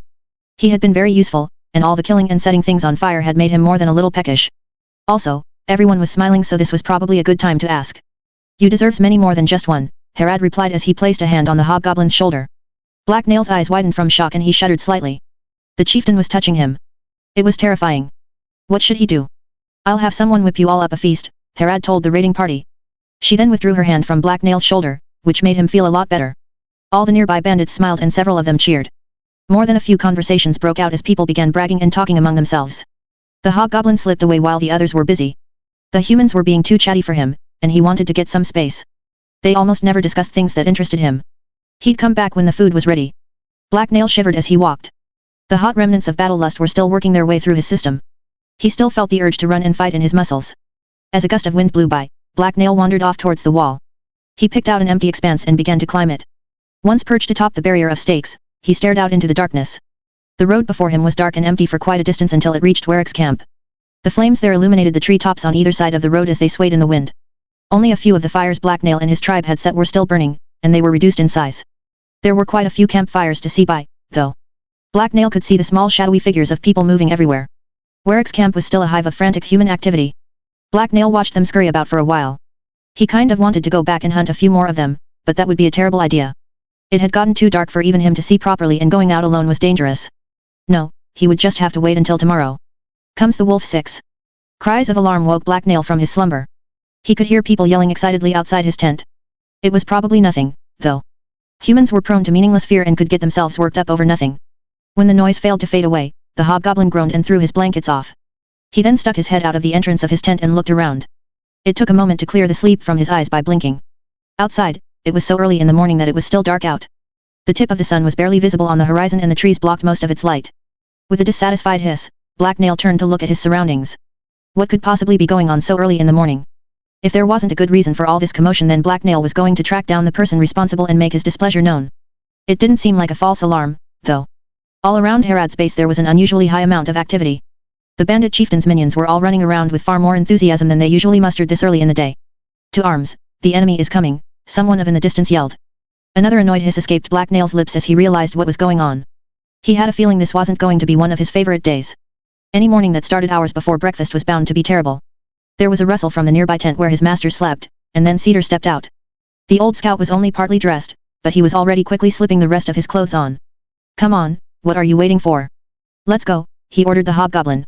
Black Nail grunted sourly in reply before disappearing back inside his tent. After making sure his shirt wasn't on backwards again, he quickly dressed himself and stepped outside. This is bloody annoying. Why is the enemy attacking so early? Black Nail grumbled aloud as he strode over to his master. They probably wanted to move before we could catch them napping, like last night, Cedar replied. This made sense to Black Nail. The enemy should fear his awesome martial prowess. They would be fools not to. In this case though, it would have been nice if they had feared him a little less so that he could get a good night's sleep. The pair headed off to talk to the nearest group of bandits so that they could figure out what was going on. However, before they got halfway there, someone called out to them. Cedar and Black Nail, over here. Vorsha yelled as she waved and stomped towards them. The muscular woman looked both aggravated and distracted. She had Kida trailing behind her, and the redhead looked excited. Cedar kept walking forward as if he hadn't heard anyone call out his name, so Black Nail poked him in the shoulder and pointed their way. When she saw Cedar looking in her direction, Vorsha turned to make sure Kida was still behind her and then starting dragging her over to them. I need you to watch this ruffian, the warrior woman told them when they got close. Neither Black Nail nor Cedar thought much of this. Both of them scowled in distaste. I can take care of myself, an affronted Kida declared. Vorsha simply rolled her eyes and pushed her towards Cedar. The much smaller woman stumbled but managed to catch herself. If that's an order, then I guess I have no choice. More importantly, what's going on? The old scout asked Vorsha. Warwick's men are marching towards the wall, right now. It looks like he's really throwing everything he's got into the assault this time. I think your raid last night really pissed him off, Vorsha explained. You should have told me about that sneak attack. I would have gone with you, Kida exclaimed angrily. Black Nail wouldn't have minded taking Kida along for the raid. Unfortunately, if he had invited her, then he would have also taken the blame when she got herself killed. A much more subtle way of getting rid of the annoying pest was required. I just got up. What are the plans for the defense? Cedar asked. We were up late burning important things, Black Nail added grumpily. I don't have time to fill you in. I really need to get back to the gate before the fighting starts, Vorsha explained. If you're looking for a place to be, then you should just do what you did last time, hang back and reinforce any spots that look stressed. Sounds like fun, Black Nail replied. It also sounded easy and like a great way to keep an eye out for good looting opportunities. Which, conveniently enough, will allow us to keep Kida back away from most the danger, Cedar remarked dryly. Vorsha leveled a heavy glare at Cedar. Beside her, Kida's face was red with anger and her fists were clenched tightly. She looked like she wanted to punch someone. Black Nail took a small step away from her. Are you complaining about something? Do you want to join the front line or something? Vorsha asked the old scout. No, it sounds like a great plan, Cedar replied as he shrugged indifferently. I was just thinking aloud. Off to the side, Black Nail threw Kida a speculative look. Was it possible that Kida's uselessness was actually proving useful, right now? No, he must be misunderstanding something. Suddenly, there was a loud twang as a volley of arrows tore through the air. The enemy had entered within bowshot. Vorsha flinched at the noise and turned to Cedar. Then shut up, old man, Vorsha growled at him with uncharacteristic vehemence. Everyone took a step back from her in surprise. Even Cedar had been caught off guard by her temper. I need to go, she told them. But before I do, I have one last thing to say. Black Nail, I'm holding you responsible for Kida. Watch her like a hawk or I'll gut you like fish. With that said, Vorsha turned and began hurrying over towards the entrance to the camp and the break in the wall there. No one said anything for a moment, but off in the distance the now familiar sound of an army marching could be heard. Fine, follow me, Cedar told his two companions. The old scout led the way off towards the same hill they had watched the battle from before. Still somewhat off balance, Kida and Black Nail followed him silently. Before they could get to their destination, a wave of hot air slammed into them as the sound of splintering wood filled their ears. Something had exploded. Black Nail ducked low to regain his balance. He shielded his head as he turned to look in the direction the blast had come from. There was a huge gaping hole in the wall between him and Warwick's army. Flames danced around the edges of the new opening. The nearby bandits who had been near the wall had been thrown aside and scattered. Some of them were picking themselves off their feet, while others weren't so lucky. Shrapnel from the explosion had crippled and killed. Well, all hells and damnation. I think we found a spot that looks stressed and needs reinforcing, Cedar remarked sourly as he surveyed the damage. There was a lot of damage to survey. A dozen men could have stepped through the gaping hole that had been blown in the wooden barrier protecting the camp. Fucking magic, Black Nail muttered. He hated mages when they weren't on his side. It didn't seem fair. Wow, that doesn't seem fair, Kida remarked in an odd tone as she gazed at the blast zone. Black Nail turned to glare at the redhead. She wasn't allowed to agree with him. It made him seem dumb. Very little is fair about war, Cedar remarked dryly. What I want to know is why Mahedium isn't firing back. He's over there, Black Nail pointed out. The other two turned in the direction the hobgoblin indicated. They could clearly see Mahedium running over to the wall from his workshop. The mage was carrying a long staff as he moved at a hurried pace. That's another reason they struck so early, Cedar commented. Warwick knew Mahedium couldn't always be on guard. He's not nearly as dumb as Herad likes to say he is. Before the mage reached his destination, the sound of shouting intensified and there was a series of metallic screeches. The enemy had reached the wall and battle had been joined again. A wave of enemy bandits was fighting their way towards the front entrance. A large mass of Herad's troops were blocking their way and pushing them back. Another large group was headed towards the hole the enemy mage had blown in the wall. Herad's troops there were still recovering and badly outnumbered. Only a few of them fought back when the front rank of enemy bandits reached the break and began trying to force their way inside the camp. We need to help out, Cedar said as he quickly pulled his bow from off his back. They can't be allowed to get a foothold inside. The old scout then quickly nocked an arrow, aimed, and let it loose. The arrow took flight and slammed into the chest of a bandit that had just stepped up to attack one of Herad's troops that was trying to defend the gap in the wall. Black Nail was already running after the arrow. He pulled out a vial and downed it, as he dashed down the hill. It took him only a few seconds to run past all of Herad's nearby minions and reach the fighting. The invigorating rush of elixir being burned washed through him as he drew his blade. It came free with a quiet hiss, and the hobgoblin immediately aimed its silver edge at the nearest enemy. There was no point in holding back. The hobgoblin wasn't going to dive into a melee full of armed humans without taking every advantage he could get. Humans might be dumb and slow but there were also big and tough. Around Black Nail, about a dozen disorganized bandits were desperately trying to block what seemed to be hundreds of enemies from slipping through the break in the wall before them. Their resistance seemed pointless. Then, the hobgoblin's blade cut down the first attacker. Everyone barely had time to register his presence before Black Nail moved on to a second. Relying on pure elixir-driven speed, he slipped around the attackers and cut them down, one after the other. Half a dozen of them fell before they could react to this new unexpected threat. When they did realize what was happening, the enemy recoiled in fear and shouts of surprise escaped their lips. God's sweet mercy, it's a monster, someone shrieked in terror. Black Nail grinned as their sweet fear made his heart flutter in joy, and then he launched himself forward again with renewed energy. Instinct guided Black Nail as he attacked his enemy's weak points. A familiar bloodlust rose within him and drove him forward. His blade sliced through soft flesh as he easily sidestepped a counterattack. However, for every one of Warwick's men he killed another soon took its place. The mass of attacking enemies didn't seem to be shrinking at all. Suddenly, the enemy stopped coming. They lined up just out of reach, and Black Nail had to stop himself from leaping forward after them. Fury and hunger burned within him. He wanted to fight. As he warily watched the enemy, Black Nail took a careful step back. An enemy officer screamed something, and then the entire enemy line marched forward together. Now there was no space between them that Black Nail could use or slip through. They was just a solid mass of furious-looking humans bearing down on him. Shit, one of Black Nail's nearby allies swore. Double shit, the hobgoblin added in agreement. His bloodlust was swiftly giving ground to his love of running away from danger. The enemy approached, and Black Nail took a moment to glance over his shoulder. Herad's forces were still greatly outnumbered, there were only a little more than 10 of them still standing. These weren't odds the hobgoblin liked. Cedar and Kida were off to one side. They had apparently followed after Black Nail without him noticing. Both of them had swords in their hands and looked tired from fighting. The front rank of the enemy reached the wall. Instead of fighting them, Herad's scattered forces retreated backwards, giving the enemy a foothold inside the camp. Even Black Nail didn't like the idea of trying to fight that many humans back to back. Running would probably be a better option, especially if he could get his master away but leave Kida behind. Don't let those rutting bastards take a single step forward, a familiar voice suddenly yelled. Everyone turned to see dozens of bandits charging towards the fight, with Vorsha leading them. The warrior woman had taken the time to get armored up. She had a steel breastplate and was wearing a chainmail shirt underneath that. A long sword was raised above her head as she ran past Black Nail and joined the defense. Right behind her ran the other bandits, including Geralt. The laid-back man had finally bothered to throw on some real armor as well. There was a steel cap on his head that looked somewhat ridiculous over his long hair. However, he used the short sword in his hands skillfully. The defenders were invigorated by the reinforcements. They threw themselves alongside Vorsha in an attempt to push the enemy back out of the camp. Overextended and flanked, Warwick's troops were quickly forced back. The entire time, Vorsha was in the middle of the fighting. She wielded her long sword with skill and power as she urged her troops on. Push the damned bastards all the way back. Don't leave a single one alive, she yelled as she cut an enemy down. There was a ragged cheer from her comrades in response and they pressed forward. Even Black Nail found himself rejoining the fighting. The urge to join up and fight alongside Vorsha's counter-strike was just too great to resist. Soon, the enemy was in full retreat and Vorsha had secured the break in the wall. Once her troops had formed up to block further entry by Warwick's men, she turned to look back the way she had come. A pair of horses was pulling one of the supply wagons towards her. Vorsha saw it and motioned towards the drivers. Get that bloody thing in the gap, right fucking now. Vorsha yelled in their direction. The drivers nodded and jumped off the wagon. Then, they quickly unharnessed the horses and led them aside, as Vorsha led a small team over to the cart. As the defenders of the wall jumped aside, the bandits pushed the wagon into the break and swung it around. The wooden sides of the wagon filled most the space even if there were gaps. Almost immediately, enemy troops attempted to scale it or slip around it. They were quickly fought off by the reinforcements Vorsha had brought with her. The warrior woman backed away from the fighting and turned to Cedar. That's one crisis averted, for now.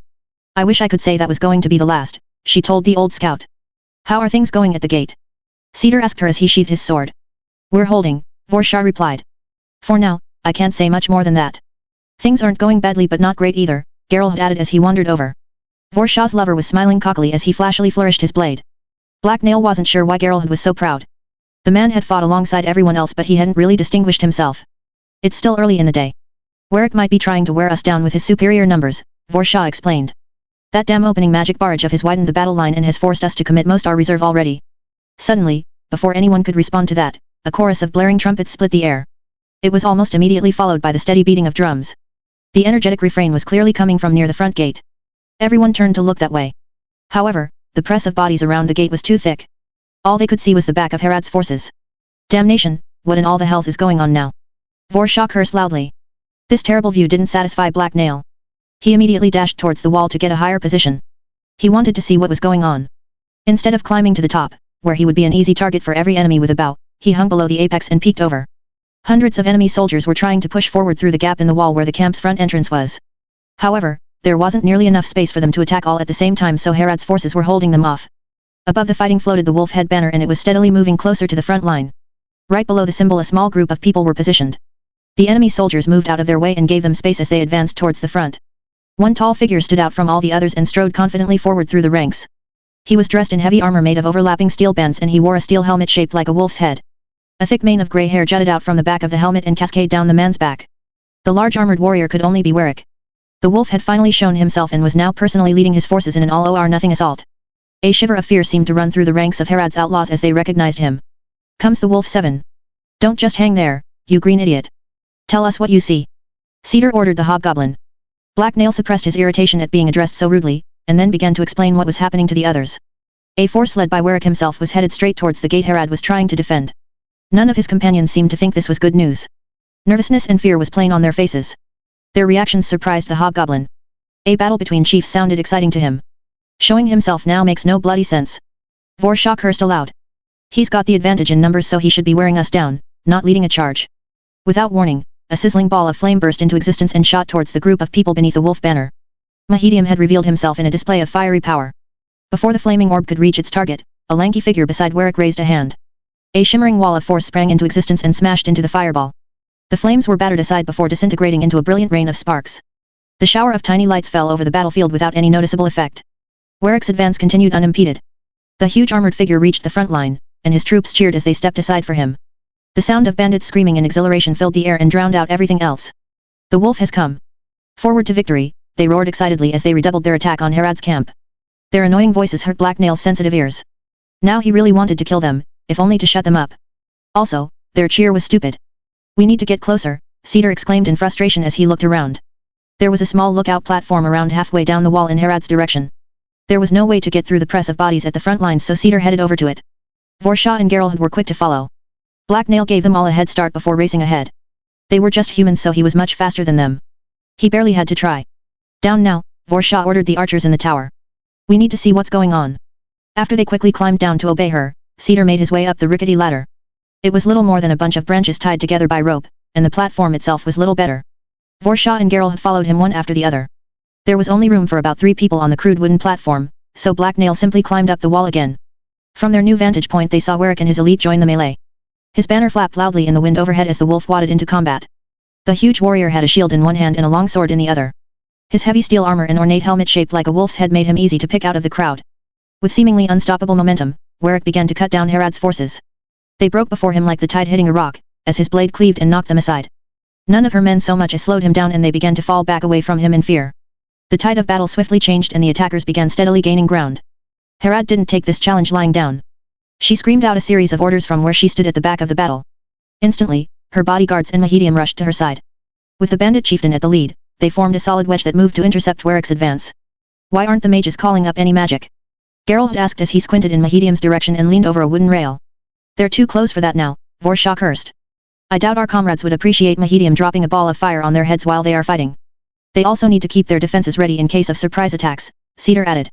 That close to the melee they need to be careful, and the first thing on a mage's mind is always their own safety. As Black Nail's group watched, the 2 bandit chieftains quickly converged on each other. Without needing to be told, fighters from both sides moved out of the way and gave them space. Soon, only a few feet separated the 2 parties. They stared ferociously at each other as they converged.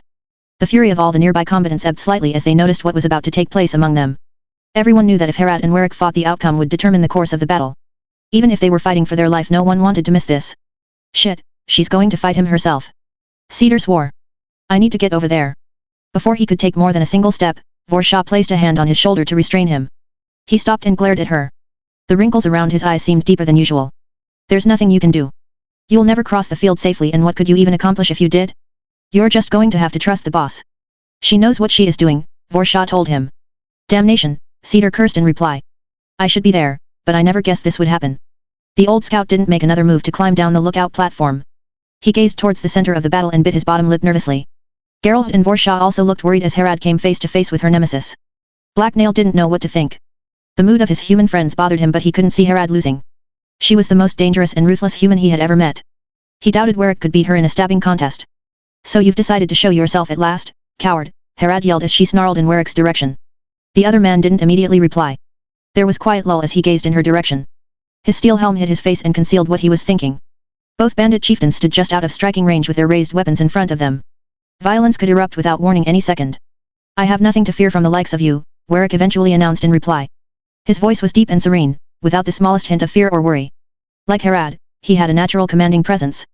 Both bandit chiefs were still in a way that suggested restrained power. As people fought and died around them, they remained motionless and sized each other up. Herad moved first.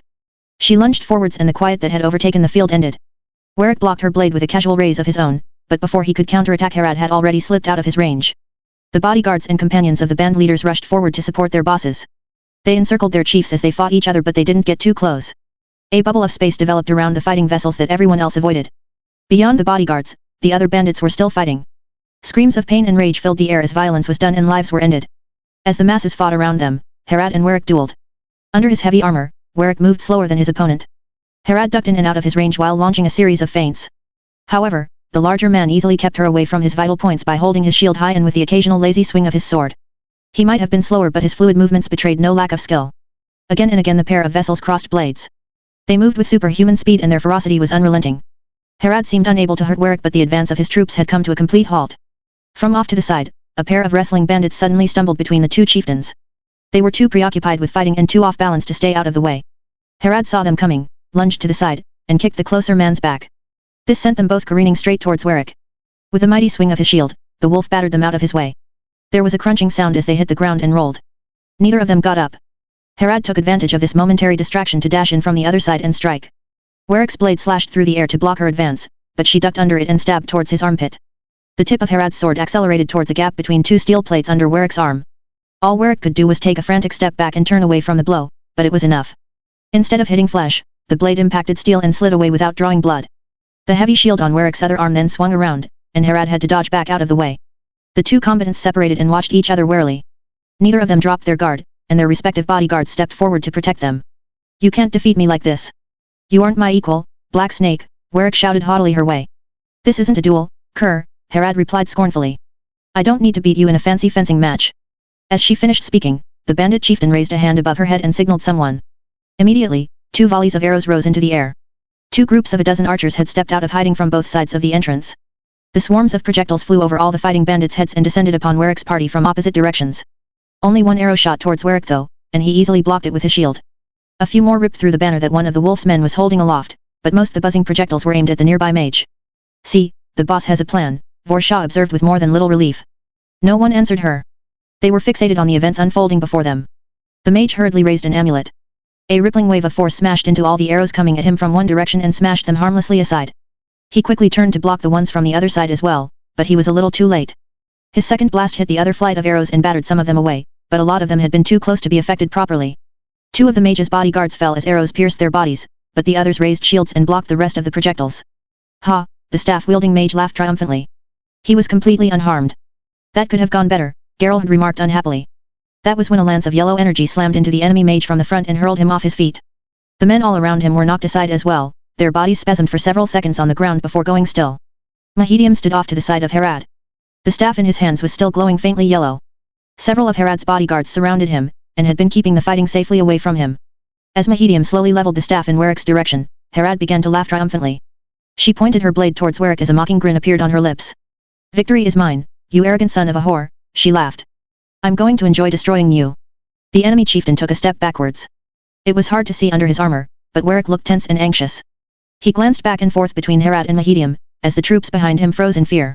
They knew that the tide of battle had just made a sudden and dramatic turn against them. She's got him.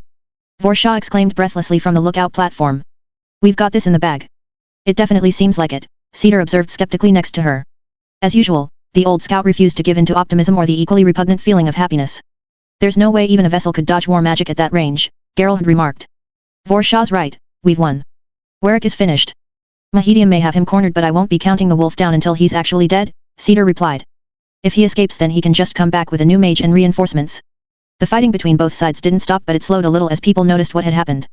Black Nail smirked from his perch atop the wall. He had known that Herad was going to win. She always did. That was why she was the chief. Leisurely, Mahedium strolled forward. Everyone except for his guards backed away from him. Without the other mage around to check his power, Mahedium was free to let loose against anyone that threatened him, and he had already demonstrated the lethal power he had at his disposal. The mage kept his staff leveled directly at Warwick and its tip crackled with yellow energy. He avoided getting too close to anyone else as he moved towards the enemy leader. Are you going to try and run? Herad taunted her opponent. You might be able to make it. A wide exhilarant grin was plastered across her face. It made her seem almost mad, or at least madder than usual. Her dark eyes blazed with excitement as she watched her cornered enemy.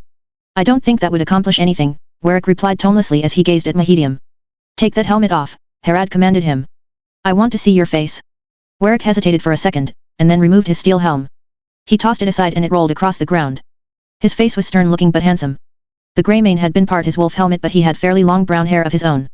He looked neither particularly young nor all that old. There was a defiant glint in his eyes as he met Herad's glare. She noticed it but it just made her chuckle. She liked breaking people's pride. From his perch on the wall, Black Nail studied Warwick. He frowned as he realized the man didn't seem all that scared. The hobgoblin considered himself an expert on human behavior, especially their fears, and this man was too calm. Despite himself, Black Nail was intimidated and he didn't like that at all. Ha, for years you've claimed to be the biggest and baddest bandit in all the north. Now look at you. Herad gloated. In the end you fell right into my trap. Trap? Warwick asked skeptically. You were simply fortunate enough to take out my mage, and I'm not defeated yet. As you made your way here I tested your forces several times and interrogated a few captives, Herad explained smugly. I quickly learned that you only had 2 mages with you, and during your first attack on these walls my mage defeated one of yours. That's far from any sort of grand strategy. It's just basic intelligence, Warwick remarked with noteworthy calm. Black Nail studied the enemy leader closely and licked his lips uncertainly. He knew his humans, they were simple creatures at their core, and he sensed that something was off about this one. What was it? I knew that you would eventually have no choice but to join the attack yourself, and that you would need to bring your mage, Herad explained smugly. I knew that without him guarding your back you would be an easy target, and I was right. Here we are. That certainly sounds like something a second-rate backstreet thug like you would come up with, Warwick replied coldly. It's as cowardly as it is simple. Petty insult will do you no good, Wolfie. Everything that was yours is about to become mine. I want you to reflect on that before I kill you, Herad gloated. You have no idea what I possess, Black Snake. It's truly sad that you think that killing me would elevate yourself, Warwick replied. You are as blind and ignorant as always, a mindless killer with delusions of greatness. You aren't worthy of walking in my shadow. We will see about that, Herad replied angrily. Enough useless talk. Are you just going to stand there or am I going to have to make you use that thing? Warwick asked as he turned towards Mahedium and leveled his sword at the mage. As you wish, Mahedium remarked coolly as the energy around his staff grew more violent. The air was thick with tension as everyone waited to see what was about to happen. Warwick didn't flinch as Mahedium moved. The mage then swung his staff around and blasted the guards behind himself. They went down as yellow energy arced between them. What? Herad gasped as her eyes went wide with shock. She froze in surprise, which gave Mahedium more than enough time to point his staff in her direction. She tried to dodge to the side as Mahedium unleashed a bolt of magic in her direction, but it clipped her side. A cry of pain and complete disbelief escaped Herad's lips as the energy hit her. A tremor worked its way through her body and then she collapsed bonelessly onto the ground. She didn't get back up. Warwick laughed. There was a mocking tone to it as his deep booming voice echoed out over the battlefield. Comes the Wolf 8. There were gasps of horror from the people on the platform near Black Nail. It was swiftly followed by swearing in action. King's blood. What just happened? Geralt whispered. He's turned traitor. Cedar roared. That fucking bastard, I'm going to kill him. The old scout immediately dropped and began climbing down the ladder. His movements shocked his nearby companions out of their own paralysis. What do you plan on doing? Vorshaw asked him in alarm. You'll never get there in time. I'm going to do whatever I have to. Cedar spat back as he jumped down the final length of the ladder and started running. Vorshaw threw out a few more colorful curses and then turned to Black Nail. The hobgoblin was still in shock. What was going on? Was his glorious leader dead? This didn't make sense. Don't just hang there. Go watch his back. Vorshaw ordered Black Nail. It took a moment for her words to penetrate the haze of uncertainty that had filled the hobgoblin's mind. However, when her meaning became clear he quickly nodded, dropped down onto the ground, and started running. His master was headed towards the fighting all by himself. That was dangerous. Black Nail needed to go after him. Why was his master always doing such dumb things? Why did he always follow him? There was a mob of tightly packed enemies and allies between Cedar and Herad's fallen form. Black Nail couldn't even see her anymore from ground level. However, he could still see Warwick. He was much taller than most other humans. Most of Herad's fighters hadn't seen her fall, and even if they had they were still stuck in the melee. Black Nail caught up with Cedar before he reached the fighting. What are USS doing? Black Nail asked the old scout. Do you have a plan? His master barely registered the hobgoblin's presence. He spared Black Nail a brief glance before facing forward again. I'm going to get Herad out of there. Cedar growled as he ran. A wave of exasperation and anguish hit Black Nail and caused him to groan. That was a terrible plan. What did his master think he was doing?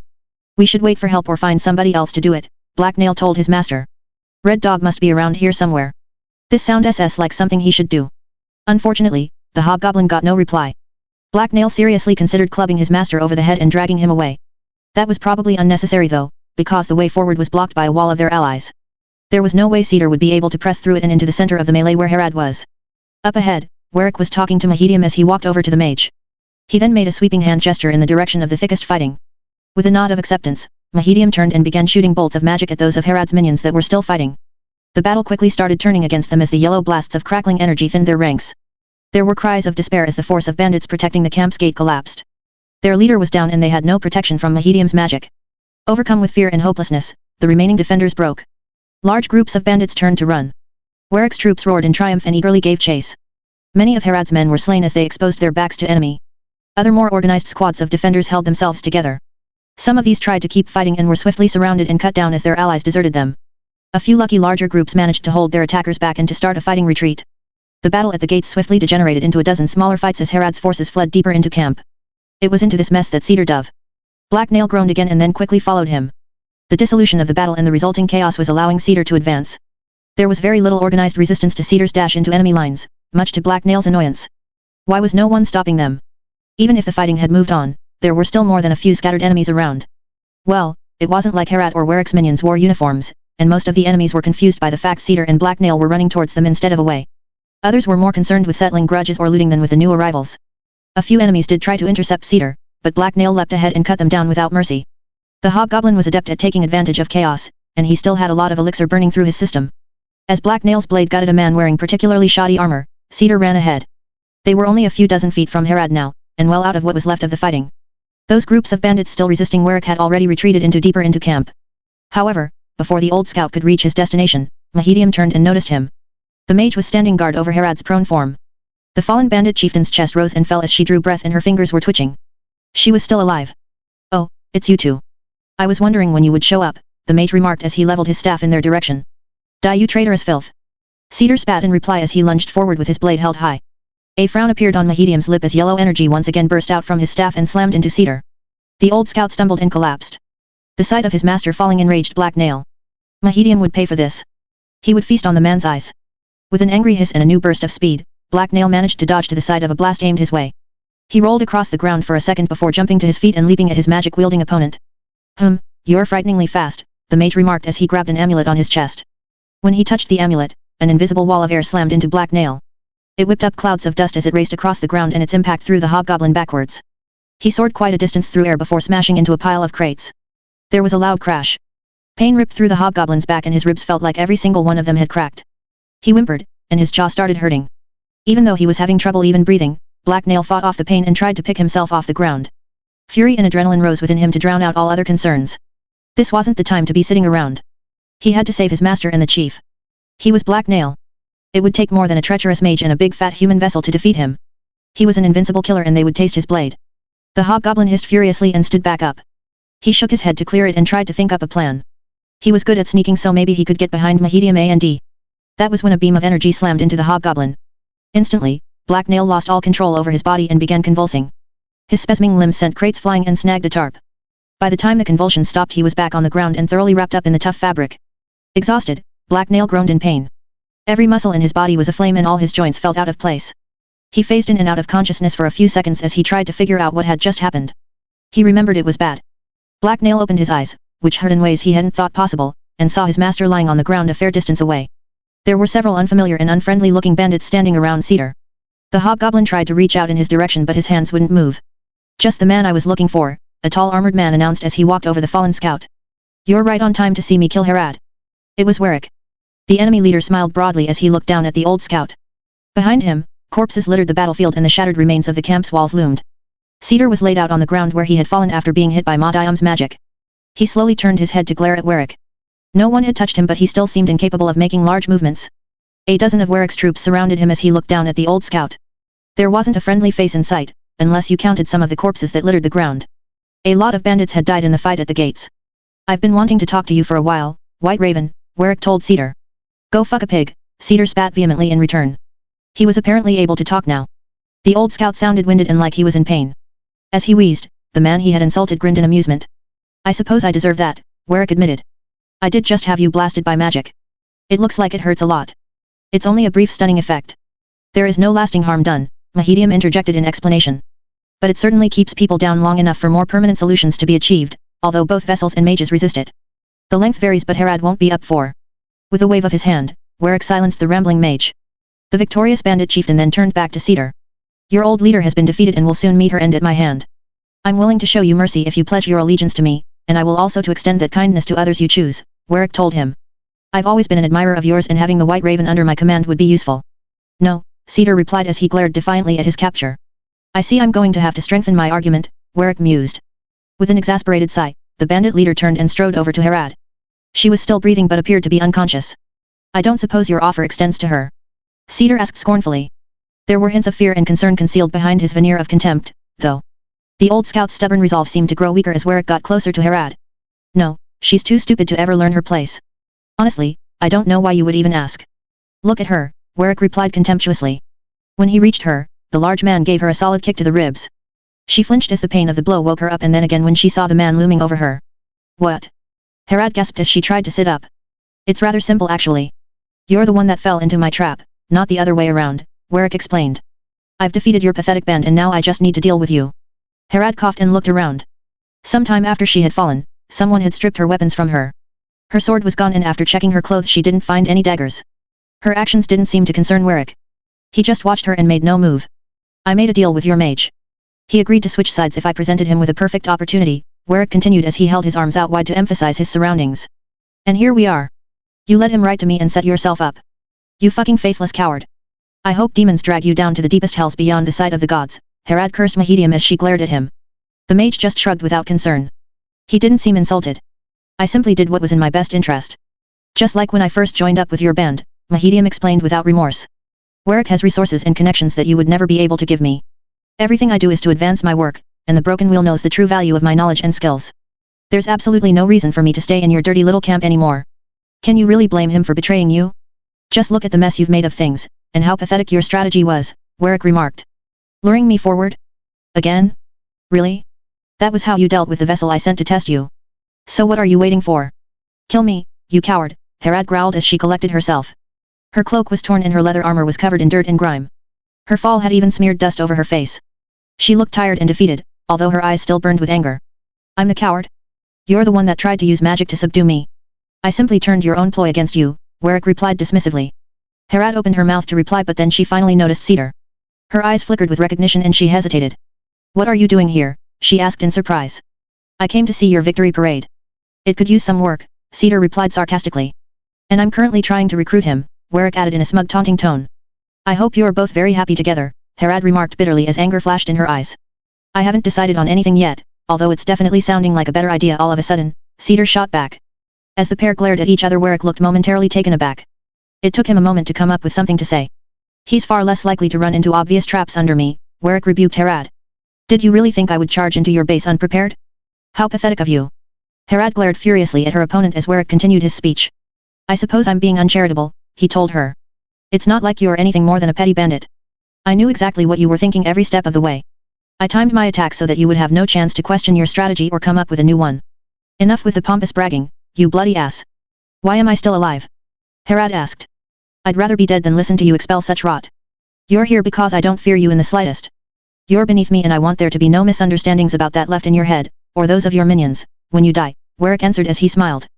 Just as he finished speaking, a new group of enemies appeared and walked his way. There were 4 soldiers and they were escorting a nervous-looking red dog. The bandit lieutenant had been disarmed and there was a gash above his eye that was bleeding. His face was inscrutable as he took in the scene before him. When they got to Warwick, one of the men kicked the back of one of Red Dog's knees. With a huff, the bandit lieutenant landed on his knees kneeling position. He surrendered himself as soon as he learned you wanted to talk to him, one of the guards told their master.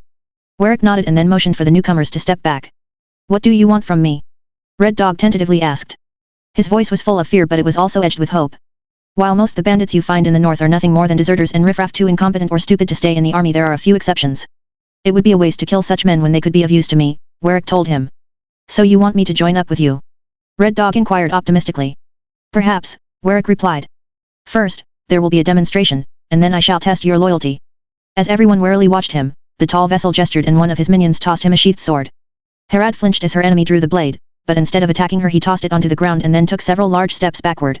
What in all the hells are you doing? She asked him. Proving a point. Pick up the sword and let's have another fight. You can even have a few minutes to rest if you want. It doesn't matter, you're no threat to me and you never were, Warwick replied as he drew his own blade. Herad hesitantly reached out to pick up the blade and then climbed to her feet. When Warwick didn't react, she quickly brushed her black hair from her face and then raised the sword defensively. A ring of enemy soldiers surrounded her and Warwick. Cedar and Red Dog were dragged out of the way by some of them so that there would be enough room for the fight. Neither of them was allowed to stand and an armed guard stood behind them. Nothing happened for a few seconds. Herad seemed to be taking her time to collect herself. Then, Herad lunged. Her eyes blazed with hate and she snarled as she slashed at her opponent's head. However, Warwick wasn't caught off guard. He parried her attack, and his front foot kicked out to catch Herad's leg. As she stumbled, Warwick's sword came around and stabbed her in the stomach. No. Cedar gasped. Herad's eyes went wide with shock as she collapsed forward onto her knees. She landed in a kneeling position with her forehead against the ground. There was a savage wound on her back to match the one on her front, and both of them bleed profusely. Warwick's blade had gone right through her. A moment later, the bleeding stopped and thick black scales appeared. They sealed the wound and replaced her torn armor. However, Herad groaned in pain and drew a wheezing breath. Her face was still pressed against the dirt. Her internal injuries hadn't disappeared, they had only been patched over. That's a convenient power but it's not going to save you this time, Warwick remarked as he raised his blade again. You damned butcher. Cedar cursed him. It was a fair fight, or close enough, the vessel remarked with a shrug. He then kicked Herad's blade from her hands. She barely reacted, except to hiss in pain and pull her hands in close to her chest. A second later, she coughed and splotches of blood hit the ground. There was an unexpected clang, as Warwick dropped the blade he was holding next to Herad. Red Dog and Cedar stared at it uncomprehendingly. Now you have both seen me defeat Herad both in terms of strategy and in personal combat. I am clearly the better master for you to serve, Warwick told his captives. Red Dog glanced at Herad's fallen form and winced. He then turned to the enemy leader. I'll take you up on your offer. I see no point in dying here, Red Dog said. It's not quite that simple. First you must prove yourself, Warwick replied. Pick up that sword and finish off your old boss. Only when her corpse lies before me will you be allowed to serve. There was silence for several long seconds as his words sank in. And if we refuse to bloody our hands and darken our souls on your behalf? Cedar asked. Then you and everyone else in this band will die, Warwick answered. Comes the wolf 9. Cedar didn't say anything for several long moments. He just stared at Harad. She was still stooped over in the dirt. Her breathing was labored and she didn't seem aware of what was going on. No, I won't do it. She was my leader and she had my loyalty, he eventually told Warwick. I'm too old and tired to throw everything away again. I've done that too many times already. The enemy bandit chieftain stood in front of Cedar. The old scout was still sitting on the ground and Warwick's huge presence loomed over him. Are you sure about that? If you don't join me then I will kill every last member of this band. Surely there are some among them that you wish to see saved. Warwick asked. You may choose a few to keep as your subordinates. Cedar frowned in concern and wrinkles formed under his eyes. He looked unsure of himself as the wolf continued his speech. There is the goblin you took in for instance. I saw your loyal pet at your side but a few moments ago. Mahedium may have swatted him aside but he still lives, Warwick said as he pointed towards where Black Nail lay. If you refuse me then I will have no choice but to kill him as well. There was another moment of silence as Cedar glanced in Black Nail's direction. His face was blank and it was impossible to guess what he was thinking. If self-interest isn't enough then perhaps you need a cause to call your own. Warwick inquired. Join me and I shall create a new kingdom, greater than all the others. Together we will usher in a new age where men's actions count for more than their blood. You're nothing but the puppet of a gaggle of corrupt southern merchants. I know you work for the Broken Wheel Company, Cedar accused the bandit chieftain. I don't work for anyone. The Broken Wheel's backing is simply convenient, for now. When they try to undermine me I will be ready, Warwick replied. I am the one using them. That's what every pawn and tool ever born believes, Cedar replied.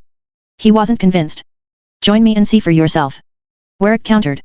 The White Raven fought for northern independence and was the first bandit chief in the north. I intend to be the last. I shall raise a new kingdom up in these untamed lands, one greater than all the others.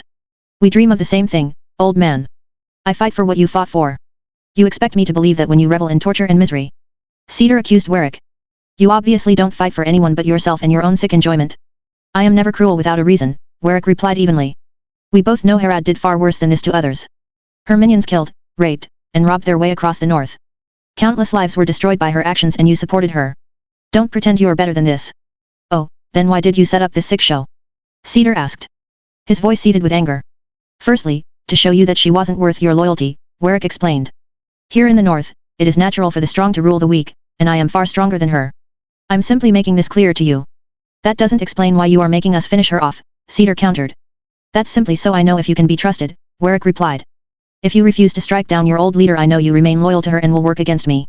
If you do finish her off then you will be just as responsible for her death as I am. I find that this is an effective test of character.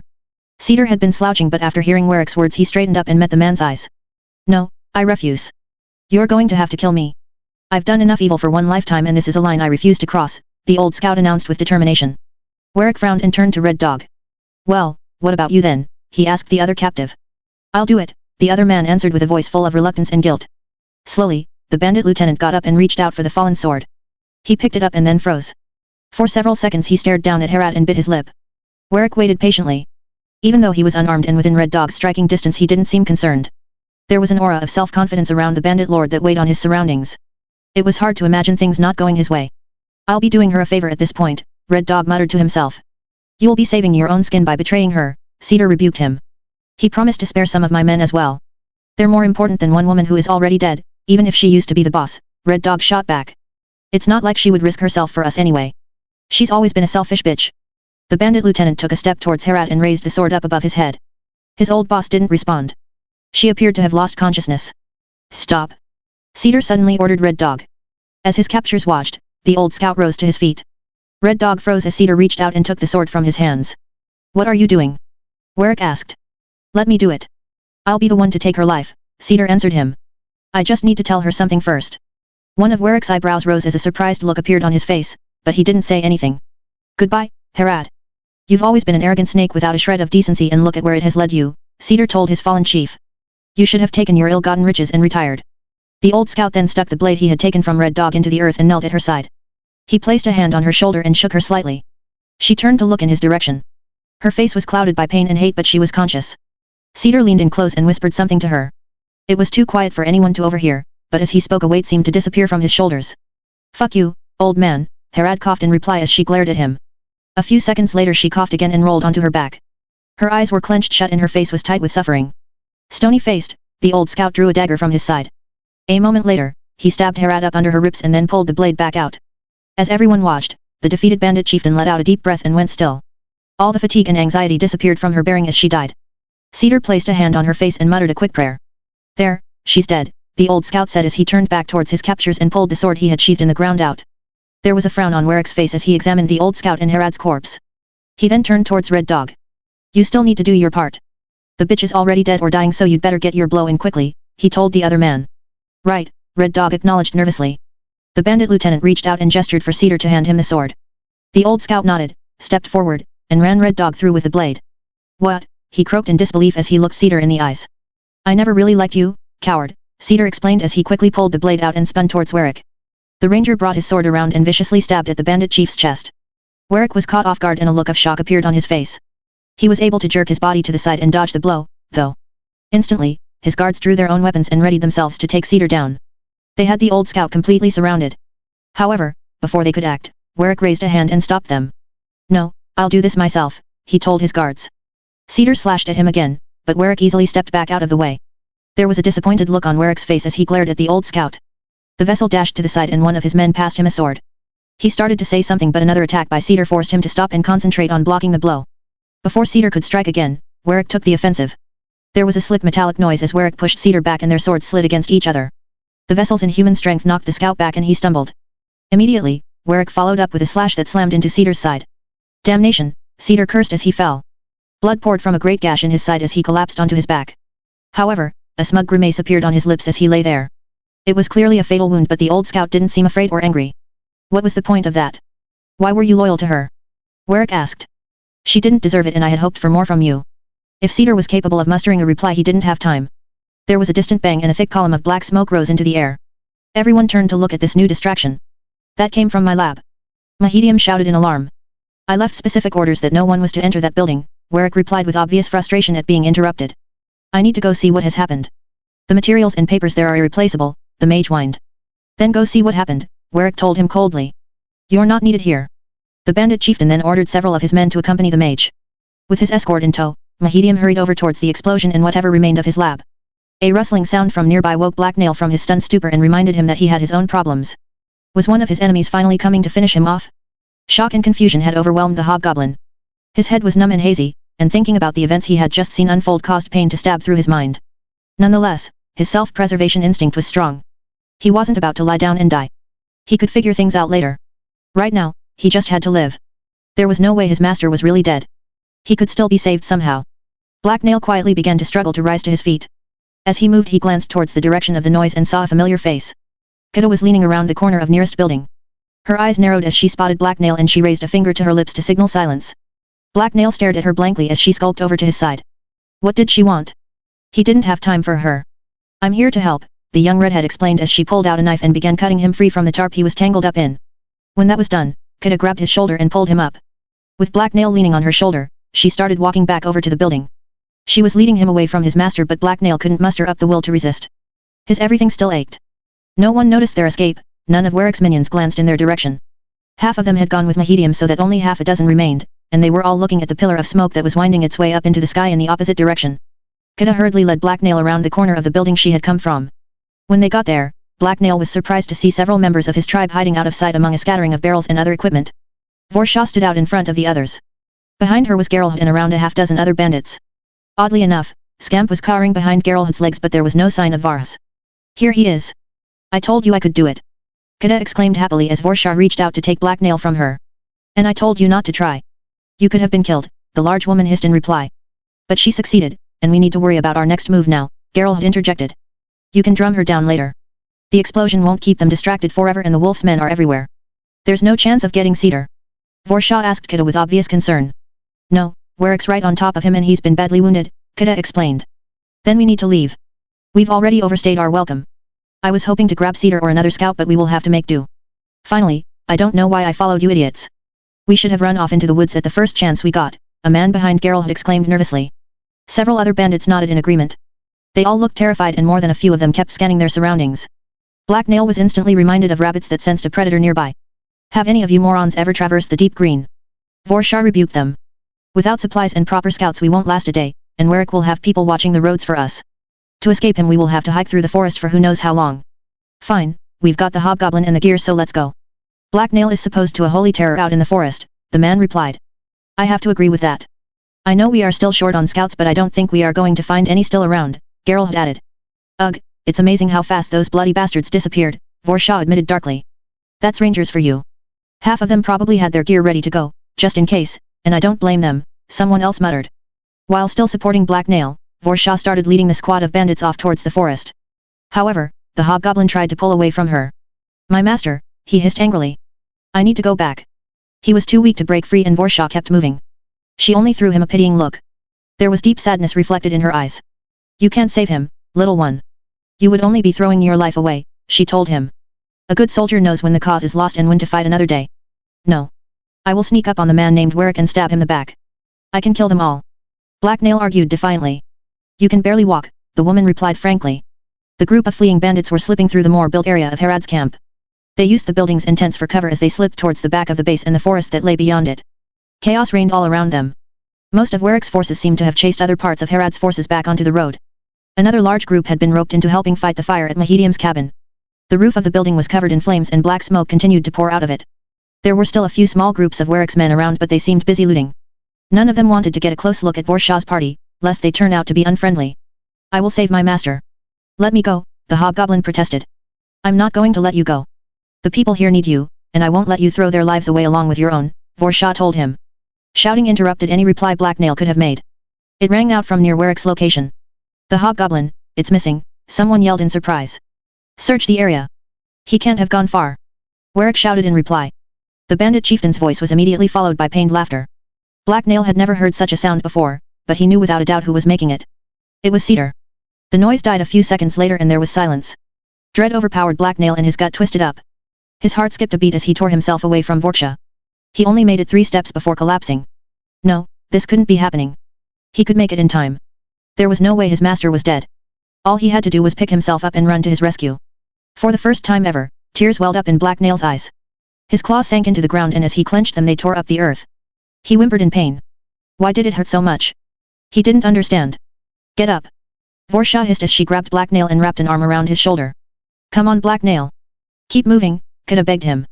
They started walking again. Feeling was beginning to return to Black Nail's limbs and his stride strengthened. However, a new type of weakness plagued him. He felt hollow inside and he couldn't think straight. There they are, someone shouted from in the distance. Damnation, run for the trees. Vorshaw yelled as she passed Black Nail to Kida. The warrior woman spun around to see a small horde of enemy soldiers bearing down on her party. Instantly, most of her companions made a break for the safety of the trees ahead of them. Only Geralt and Kida hesitated. Take the hobgoblin and go. I'll hold up the rear, Vorshaw ordered them. Geralt nodded and began helping Kida drag Black Nail. Together they managed to get him moving at a fair pace. The sight of the enemy awoke something in Black Nail. Now that he had a focus, despair gave way to rage. Someone was going to pay for making him feel bad. I can run now, he hissed as he pushed his 2 human helpers aside. The hobgoblin broke out into a jog. He was still unsteady but he could keep up with Kida and Geralt easily enough. Anger burned within him but he kept it contained by mentally running through sword drills his master had taught him. His master. As his gait strengthened, Black Nail saw his tent off to one side. He and Cedar had set their campsite up near the forest, and Black Nail veered off towards it. What are you doing? Geralt asked between exhausted breaths. The hobgoblin didn't reply. He dashed towards his tent, quickly grabbed his backpack, snatched up one other item, and then hurried back over to the others. They hadn't slowed down for him but it didn't matter. It took him mere seconds to catch back up. The diversion had been more than worth the time.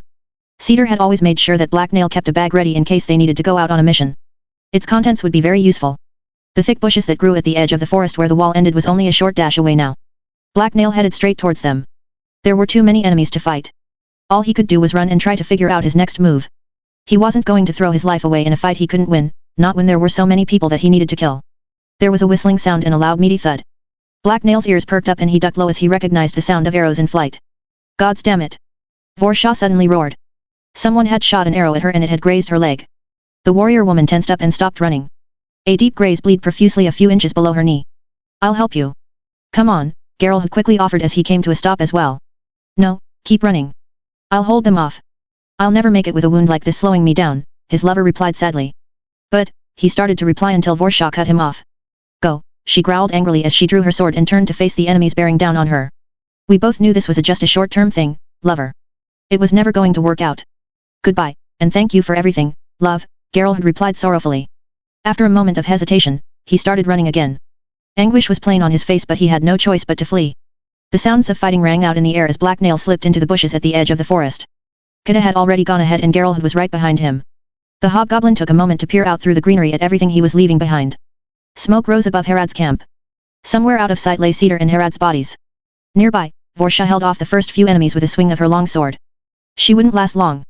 She was already being encircled by vicious-looking bandits. There was nothing Black Nail could do. He was helpless.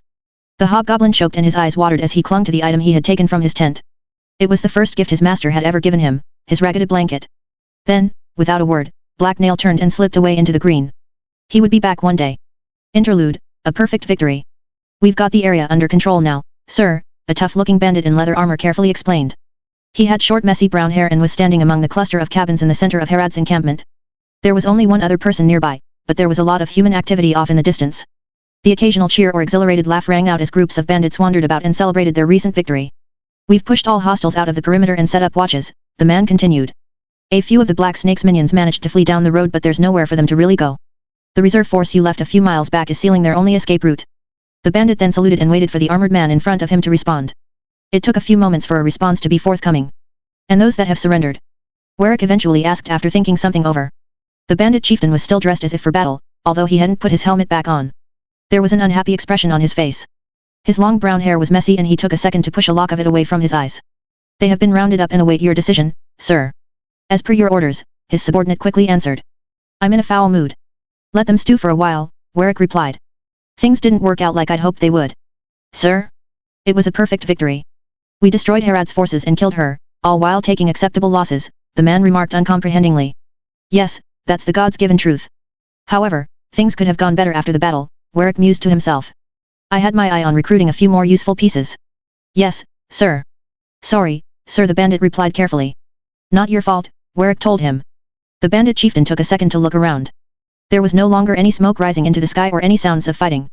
However, most of the tents that Herod's men had set up had been ransacked as their victorious opponents searched for loot. The camp had quickly been gutted and debris of various sorts now littered the ground. Off in the distance, tall trees surrounded the camp. Their leafy green branches blocked the view in every direction. What about those that fled into the forest? Warwick asked his subordinate as he studied the trees. We have squads of scouts and hunters out to pursue them. They're unlikely to get far but some will probably try to circle back to the road so I thought it important to make sure none of them catch us unaware, the other man replied. Indeed, only the truly desperate would seek safety out there.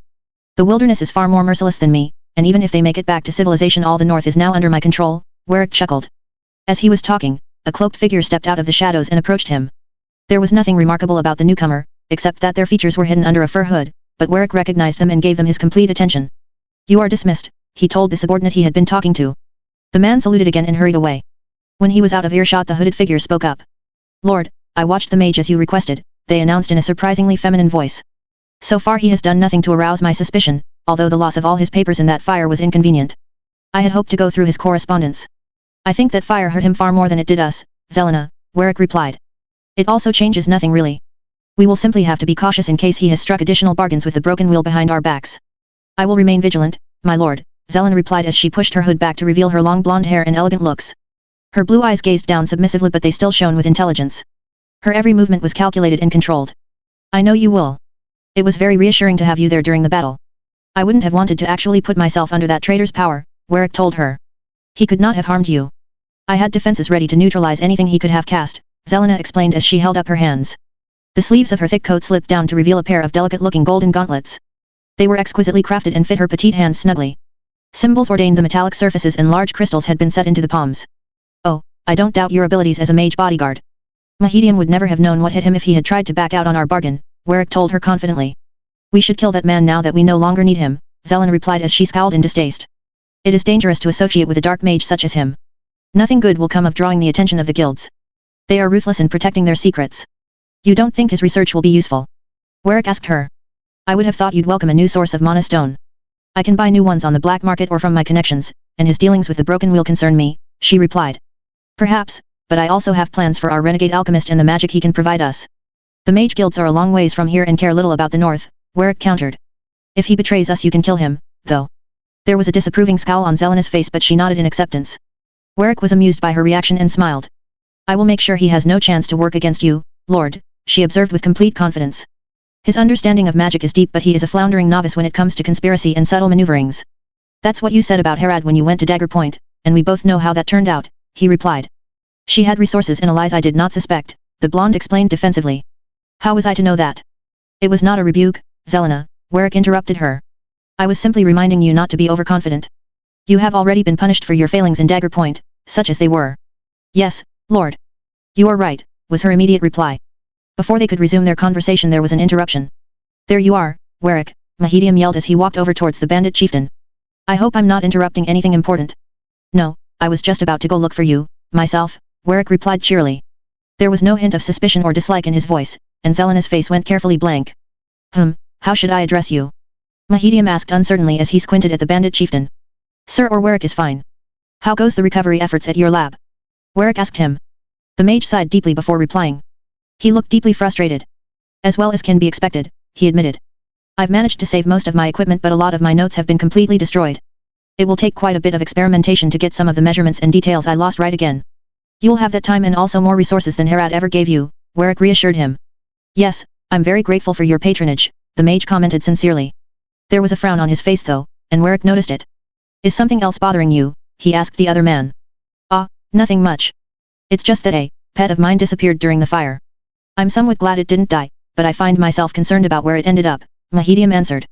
I'm sure it's enjoying its newfound freedom, Warwick replied dismissively. Yes. On a related topic, I hear that Black Nail managed to evade capture and is now out in the woods somewhere, Mahedium remarked with a hint of nervousness. The hobgoblin?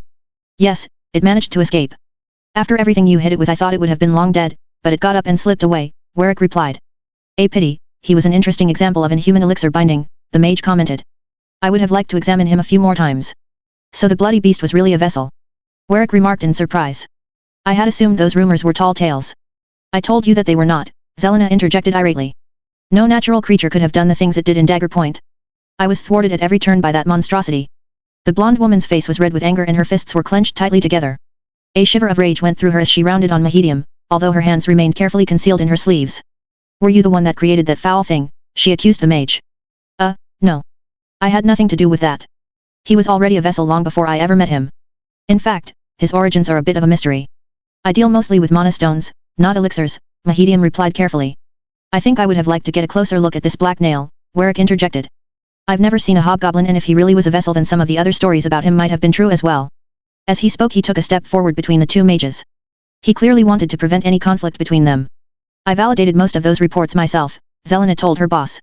Yes, but many of them were still too outlandish to believe, and I judged that you weren't the most impartial of witnesses at the time, he replied dispassionately. You know I am not one to exaggerate the prowess of my enemies to excuse my failures, Lord, she countered sullenly. As you say. However, the men in the reports spoke of him like he was the shadow of death itself, instead of flesh and blood. It was like they thought he was a monster that lived under their beds, just waiting for the right moment to strike, Warwick explained. It was difficult to take seriously. Their fear was understandable, his lieutenant countered. Even I have never heard of such a creature, and it left a trail of bodies in its wake. It hunted down some of my best men and slipped unseen into the strongholds of the allies I recruited. Which is why I would have liked to get a closer look at him, Warwick replied. Mahedium frowned and turned to regard the forest off in the distance. The trees swayed slightly as a breeze blew by. Be careful of what you ask the gods lest they grant your desire, he remarked nervously.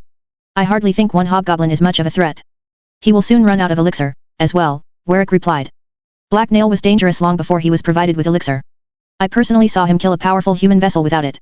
Hobgoblins are dangerous predators and they excel in hunting men and women, Mahedium explained. Do you really see him as a credible threat to me? Warwick asked in disbelief. What do you think he will do? If Black Nail is truly out there then I have no idea what he is thinking or planning.